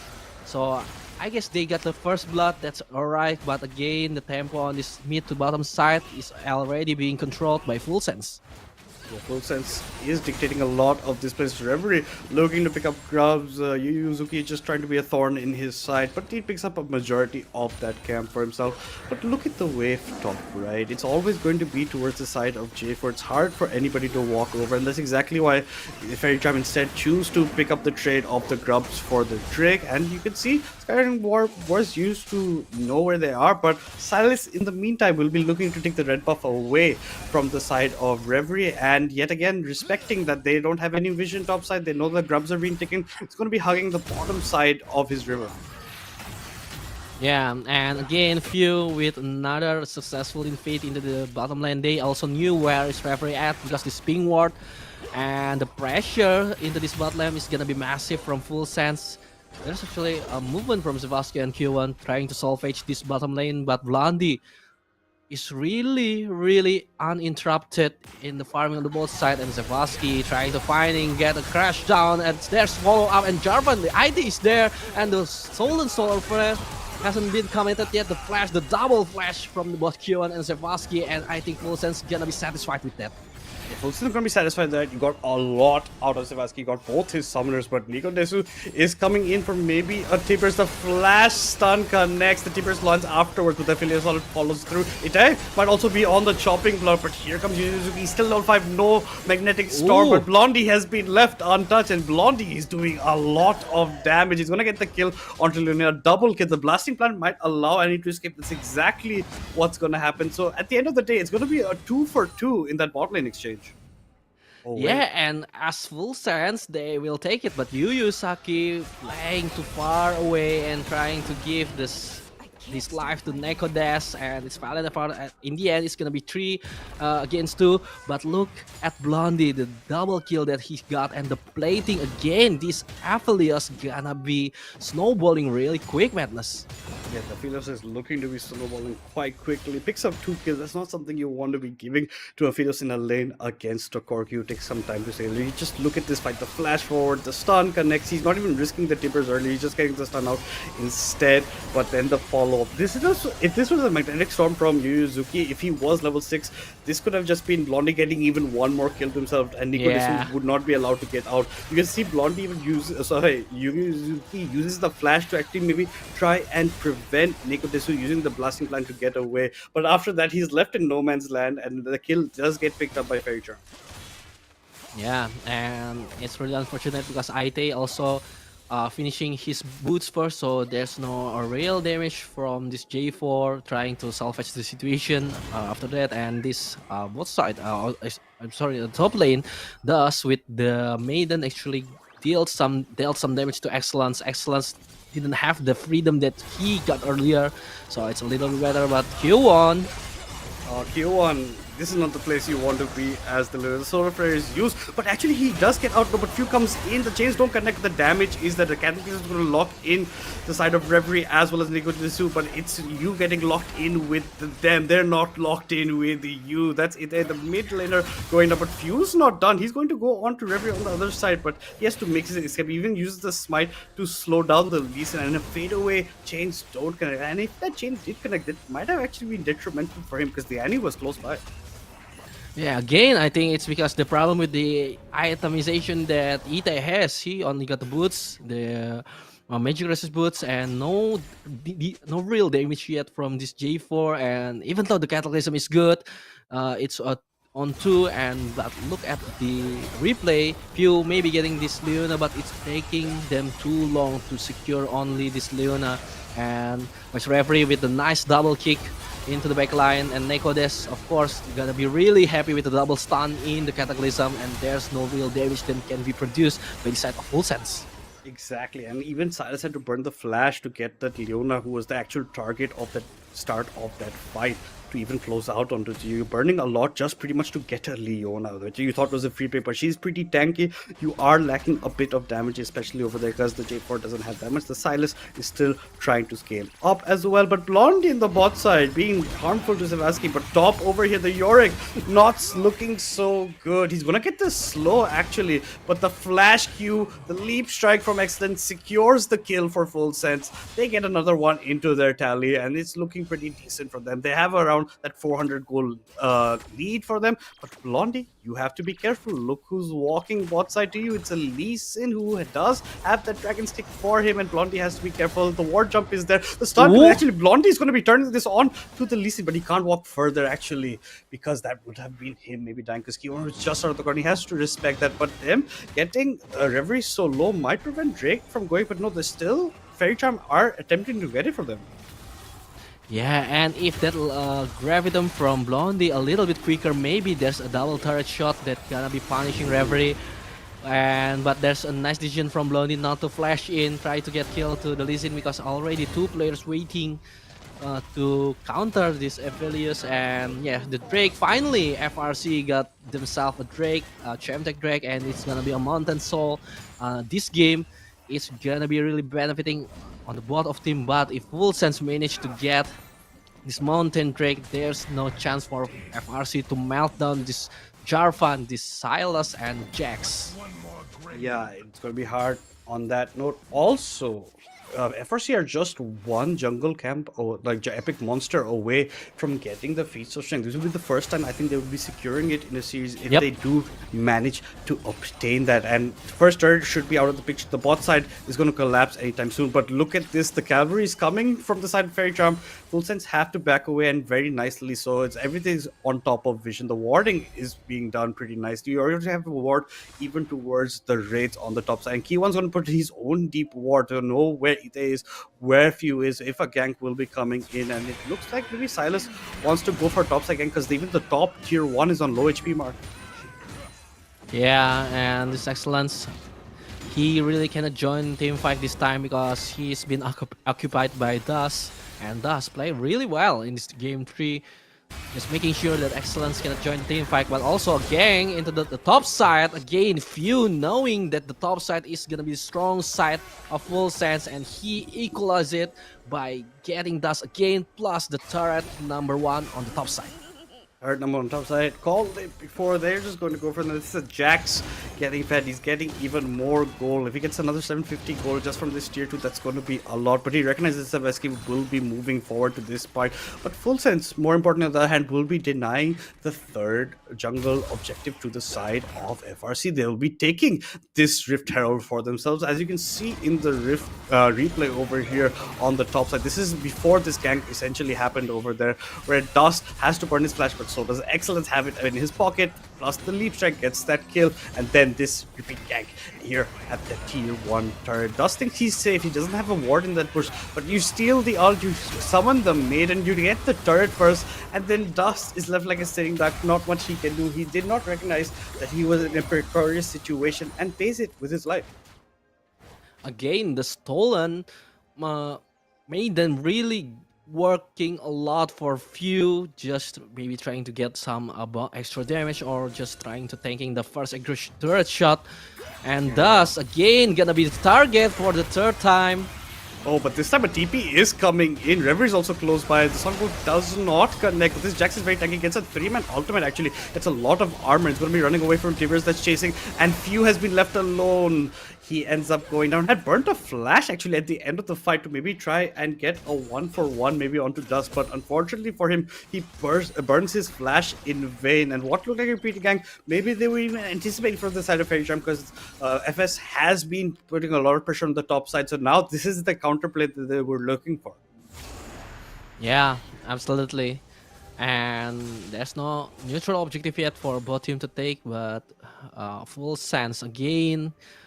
A few are really unfortunate that Flash unnecessary trying to escape against 4 people. So again, this time FRC got the control, but with this Annie 1.3 gold lead against Jarvan, I still haven't seen the idea yet. If we see the we saw the Xinjiao mid really working, the Zed mid really working, I still haven't seen the contribution of this Jarvan mid madness. Yeah, that didn't be the same impact that we expected from Itai because he has been doing quite well throughout most of the series. Not the impact the kind of Xinjiao put out, but on the other hand, of Blondie is being pretty nicely fed. Excellence is pretty high up on the marks as well in terms of CS, in terms of kills, and Few with these stolen minions, he even has a stolen Tibbers if he wants to take it out anytime soon. And they're looking to actually go deeper into Vision on this side. Reverie taking his chickens, but it's in Vision. But K1's going to step forward. Some of the ping, they're still going to be waiting at the push. I like the use of the Fog of War, and that's going to be a Leona getting targeted yet again. At least this time has the flash to jump over to the wall, to the pit of the Reds, gets out, but it's Excellence in the bot side. Is he looking to do a 1 versus 2? The counter-strike before he even goes in, pops his ultimate, but Reverie's just gonna W and jump to Nekudu, so you can't do much. But here comes the Tibbers. Yuzuki waits, allows Excellence to leap strike over to this way, gets in, and a TP was even burned from the Yorick. And this is before the tier 1 should be falling in the mid lane. They don't have a mini wave to actually claim it for themselves, and Drake's gonna be coming up anytime soon. You can see K1's going in. Here comes the sword where 2 people get actually stunned up. That's Excellence going down as well in this fight. A good Tibbers comes in, a lot of damage. Few chains connect onto Tibbers, not the kind of target. It is just dying to the third on the other side, but Few still manages to pick up the kill onto Annie. The kick comes in, the Dragon's Rage is there. Blondie goes down as well. And in the turn of events, it's FRC getting their first ace in this series. Again, full sense. Really can't capitalize this time. What they cooking is kind of overcooked because too much things that they have been spent and they stay just too long, and the perfect Magnetstrom actually to start the day for full sense. But look how this Annie bait Ite so far, so long against this Silas and the Evelios, and really FRC just have a much bigger damage at this point. And look at the lead on the top side is just gone from Excellence. So yeah, FRC, I think they played really well in this game 3. And that actually flashed Dragon's Rage by Lee Sin was, chef's kiss at the end of that fight. He throws Few into Blondie, gets the knockup, prevents Blondie from actually getting away. So he gets both of them. So I think the Lee Sin doing good. Reverie is actually showing up now with the Lee Sin, and this is looking like Reverie being in his element. He's looking really strong. The Annie is really fat. It even has a Dark Shield with 8 stacks in it, right? And now the Malignant is completed, the Storm Surge. So there's a lot of burst damage coming in. Like we talked about, maybe a slight overcook coming in. So on the top side, the stun comes in, plus the Tibbers, the leap strike for Excellence to try and run away. But where do you go? The smite comes in, and plus the Dragon Strike to prevent the counter strike. Excellence is going to leap strike yet again to a ward, trying to keep the distance, maybe die to turrets. You have to dodge the Sonic Boom. You're going into the wave. The Lee Sin will be catching up. It looks like Excellence just wants the CS at this point. Knows he's going to go down, going to take that extra goal for him. But in the meantime, full sense, take the Atakan for themselves. On the bot side, a TP does come in from Annie. Annie doesn't have ultimate, but Yuzuki will be sacrificed for what is still a decent cross-map play, because you do still end up picking up Atakan for yourselves. Yeah, still Full Sense managed to get something for their trouble, Excellence, and this Blastcon actually few gonna get caught on this their own blue buff and still managed to flash burn his flash, and really there is no real safe space for Full Sense. They got the Atakan, but the cost is way too high. But still, even though the Full Sense have a better scaling because they have the Aphelios and Silas on their team, but really, if FRC manage to get maybe 1 or 2 team fight like this again, they can shut the game down before it reached late game that Full Sense won. Exactly, and I think maybe Annie didn't need to TP, maybe just pushing the wave in the top side instead. But at the end of the day, you get 2 kills for yourself. You do end up giving up Atakan, which is unfortunate for them. But this is the first game where FRC had managed to secure feats of strength for themselves, and they're going to be happy about that at least, as well as them being a Drake advantage on top of Full Sense. So FRC looking and the best. We're talking draft wise, this is maybe the best draft we have seen coming out from, and this is the best game we have seen coming out from them. Yes, it really is, and they knew they have the team fight power, and again the lack of CC in game 1 and game 2 has been solved with this Annie and Lee Sin. Reverie playing really well with this Lee Sin. Like, I knew Reverie gonna be the initiator, the one who set up for this team, so it's just looking better for the set of FRC. It is looking better for them. K1 is gonna go in to 2 members with the Zenith Blade, but that's about it. In the meantime, tier 3 on the top side is gonna fall. That's a lot of damage gonna be going on to it. But look at this. So you can see Yuzaki's looking for a magnetic storm. He's gonna maybe get all 5 members, but is it enough? The damage is there, but the Annie gets burst down as well. Cast is still alive. K1 might go down. The Cataclysm is doing a lot of damage. Reverie just still about surviving. A triple kill coming in for Excellence, as only Reverie is the sole survivor for FRC in what looked like it was looking good for them. They were just not aware of that flank coming in from that realm. Yeah, and they really did not respect the damage outcome from this Aphelios. Look at the 3-man Moonlight Vigils with the Infernum. Who's gonna be blessed, and even though they've got the redemption, and again the follow-up CC with the Cataclysm, and look at the Severum from the Aphelios, it's just really big auto damage, and the chain layer CC Excellence, of course, is not on the prime position yet with his item. I think it's just Triforce for these checks, but it's really enough for Full Sense to make FRC stop their push. And this actually puts them in a goal lead as well, right? You can see from the goal charts above you, they have now their own slight advantage, as well as Aphelios. Look at the items. Look at Corky's items. Unfortunately, still it's just the 2 items, and Aphelios is just about to complete his own Lord Dominance. Has the Last Whisper, has, you know, more critical strikes for him. And this was Yuzaki using that Rel ultimate really well. We've seen it in the mid lane fight as well. You had a Magnetic Storm. There was no follow-up, but this time a 3-man Moonlight Vigil plus the Cataclysm, you lock everyone in place. And look at this nice routing coming in from FRC. They're trying to walk in to the jungle of Full Sense. Yuzaki has to be careful about trying to place vision for himself. The big parts, the vision should be cleared out. But in the meantime, Full Sense look to be taking the Drake. No, they're going for the tier 2. They're going to give up Drake. TP comes in from Yorick, but this should be to his own death. Where will this Yorick honestly go? Here comes the Magnetic Storm as well. And that's bye-bye Yorick. I'm not quite sure what he was thinking with the TP play there. Yeah, and I think Full Sense gonna be happy with that, because it's still soul point. It's not the soul yet, and they've got 3 turrets for their mass, for their decision. And even though, because the TP play for Yorick, I know that he tried to salvage the situation, but they underestimate the damage, and the trap has been set up now. Trap is set up. The counter strike from the bush comes in. The flag and drag takes out Q1 plus the solar flare buys some time, but a 4-man Cataclysm, but he gets kicked out instantly by the Dragon. But the damage is there. Blondie has been left untouched. Jax is being massive. A double kill already for the Aphelios. Make that a triple kill. This looks like GG. Only Dust will be coming up. The wave is, I think, healthy enough for all 5 of these members to go for. Dust has to manage the wave. How well can he do it? The maiden gets spawned, but Excellence instantly jumps on the Dust. And as soon as Dust comes back, from the Grace unit. Yet again, he goes there. This is GG. This is FS taking the series 3-0, knocking out FRC, securing their spot against Inferno Esports in the finals. From the graves they come, from the disadvantage they fight, full sense, securing their spots, trying to fight back against the Philippines representative Inferno Esports in the grand final after what a series. Wow, madness in the game 3. We already believe that, wow, maybe FRC gonna give us game number 4, but no, just 2 team fight that they need and 1 mistake from DAS really broken them apart. And that's just knowing your macro really well, right? They know that it's going to be just soul point.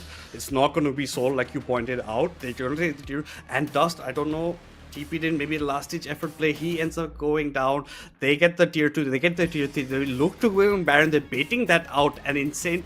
I like how Excellence sets up the counter strike earlier on in the bush before he jumps in, before he gets the stun that locks people in place, before comes the flag attack, then the cataclysm, then the moonlight visual. It's just layered damage on damage on damage, plus the CC from the magnetic storm. It was just beautiful from Full Sense. And then that was GG. It didn't look like we were this close to the end, but Full Sense capitalized on any mistake FRC did, even though this was pretty much the best match they have played in the series.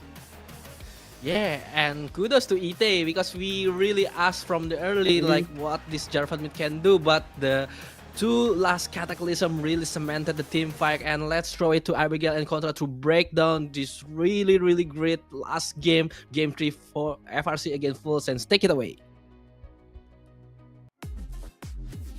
Thank you so much, my lovely babies, Madness and Manamo. I know, Contra, you have lots of things to say, but let me take a sentence first. I mean, the whole series of FRC looked like a miscalculation and decision making wasted away the opportunity to come back, man. Yeah, and I do agree with the casters. This was already looking very much likely a game 4 angle already because FRC, they did excellently from the early game to the mid game. You know, they set up great priorities. Reverie especially was playing out of his mind this game on his Lee Sin, where he's really setting up tempo. Even despite them being forced into a vertical jungle between Few as well as Reverie, he's matched up the tempo. He's been able to kind of save the laning phase for that Yorick a couple of times, but the only difference is that the Silas will actually get those leads for Blondie down the bot lane, so much so that this Aphelios is very hard to be punished. And on top of that, that surprise pick of the Jarvan moving into the mid lane, at first you think, hey, this is a genius plan. We've seen that Bruiser mid before, but this time I definitely think that Nekodesu knew exactly how to handle the situations. We've seen a lot of active dives, and Reverie so far has so many incredible work. But then again, what was that teleport in that late game?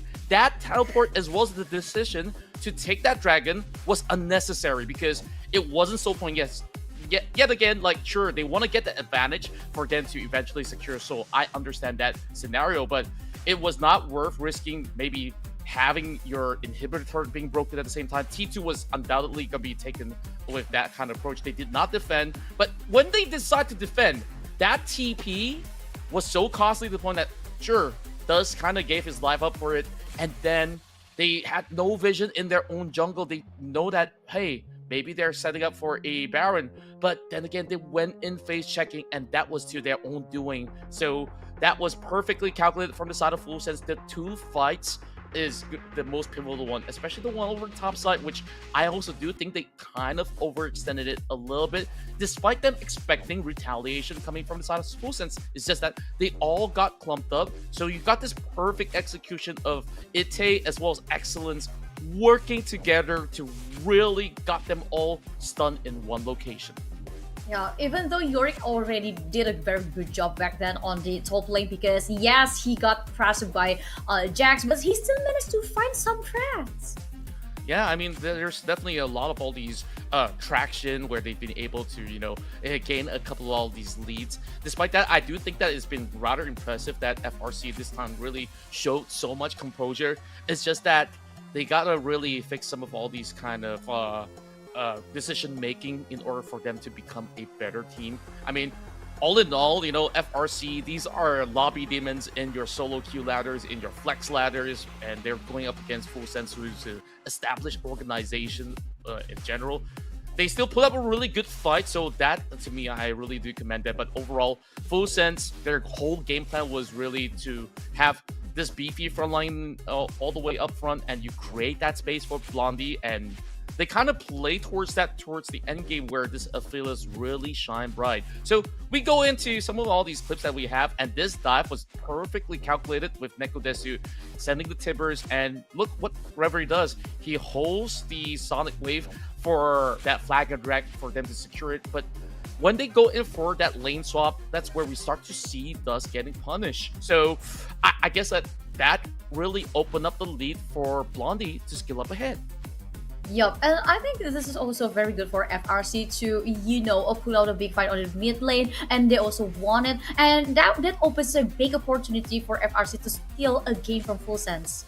Yeah, and not only did they actually conducted that excellently, they also had that bottom lane fight, which we just saw, which was great initiation coming from Nekodesu. And this is also another fight that was initiated by the side of Neko, with the TP coming in for them to also get themselves a little bit more safety net for Dust, and eventually they start to build all these big, massive ultimates. And then I will pause this for a little bit right here. I mean, this is where they've been able to find a beautiful angle up against Savasky. I mean, you can already see two sectors right now. I'm going to split it into two.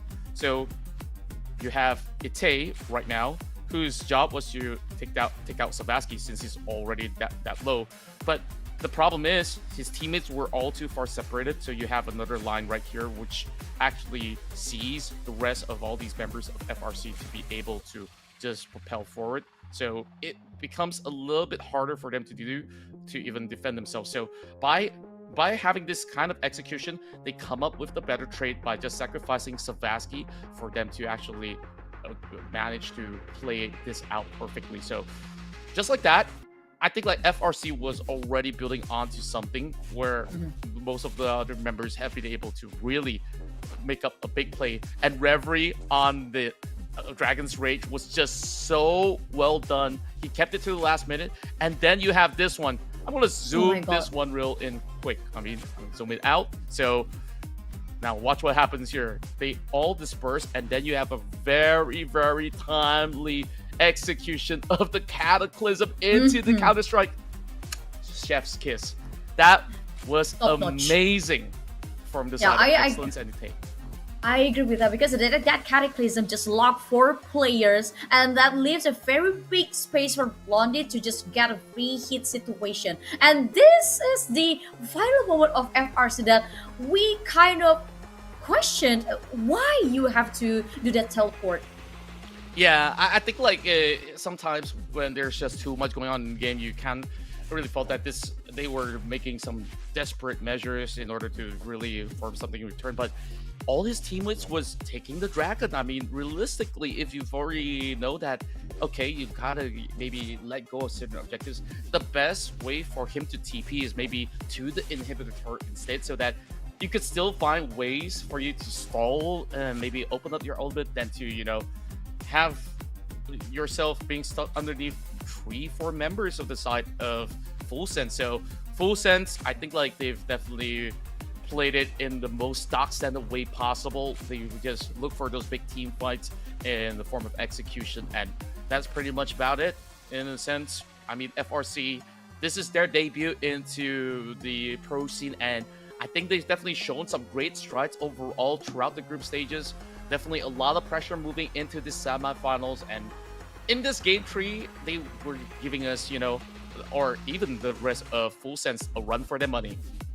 Yup, and I really love to see, these two players, these two teams are playing towards each other. In Full Sense, it really shown out that they still have lots of interesting things under this list. But on the other hand, FRC, it is very nice to have them, to be honest, because it is very good to see how Nicodes and the Stellar plays with a very different kind of tempo, and it's very beautiful way for FRC to play with the referee as well. And welcome back to our casters Manabo and Madness. I know you also have lots of something to say for regarding the last game of today for Full Sense versus FRC, but still, I also was thought that this is going to be another game for us, the fourth game for Full Sense and also FRC, because they really took pulled out a big fight and wanted, and they just turned back the tide towards a Full Sense Madness.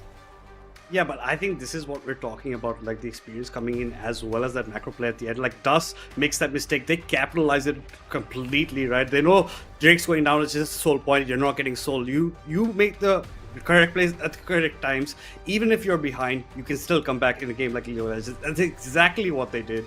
And this just shows you that they're going to be quite a bit of competition for that final tomorrow. And their draft is something that has got me excited. Like after a long time of seeing like drafts of like, the very same things here and there. But we're going to see a J4 mid this game. We know it might have been slightly overcooked in his performance earlier, but the Cataclysms later on though.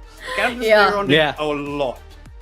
Yeah, I agree with that. That Cataclysm was very beautifully executed. I mean, they just waited the right time to put that Cataclysm just in terms of long 4 champions, opening a very big space so Aphelios can, just being so lethargic, dropping his bullets towards the players of FRC Manabo.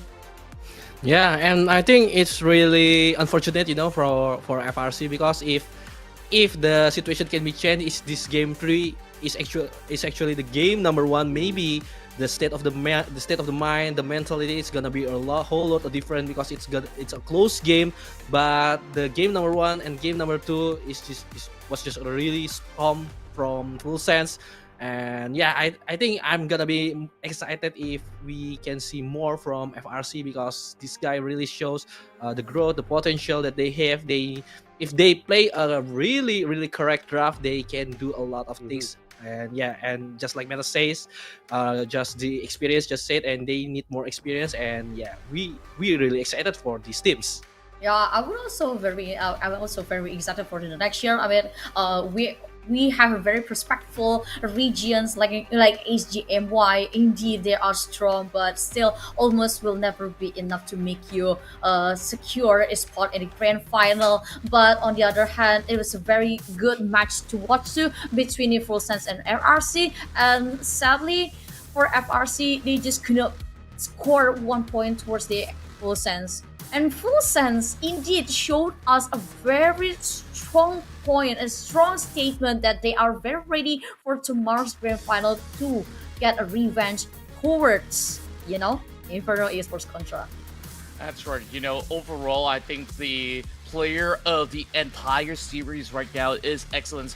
He showed no signs of flaw. Every single champion that he was on was dominating the top lane, making it really felt like a lonely island for Dust. And overall, those final couple of fights with his Jax was just immaculate. We talked about the counter strikes. We talked about that Mbessa maybe seeing some struggle, but no, he went undefeated until that very final moment where they dive into the base. So that being said, take a look at the KDA. This is undoubtedly one of the best top laners that we have in our entire circuit. Yeah, even though his damage percentage is just 22%, I mean his presence on the top lane and he always managed to win his lane is already awesome enough to talk about. And not to mention how Excellence always open a space into the start of the fight.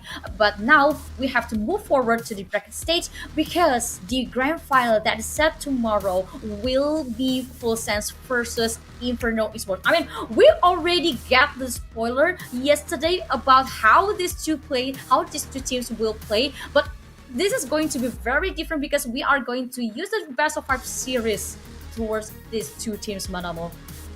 Yeah, and again, like Madness already saying, the draft is completely different for Full Sense, especially in this best of 5 fearless draft. So yeah, I think Inferno Esports really make a huge nose from today's match.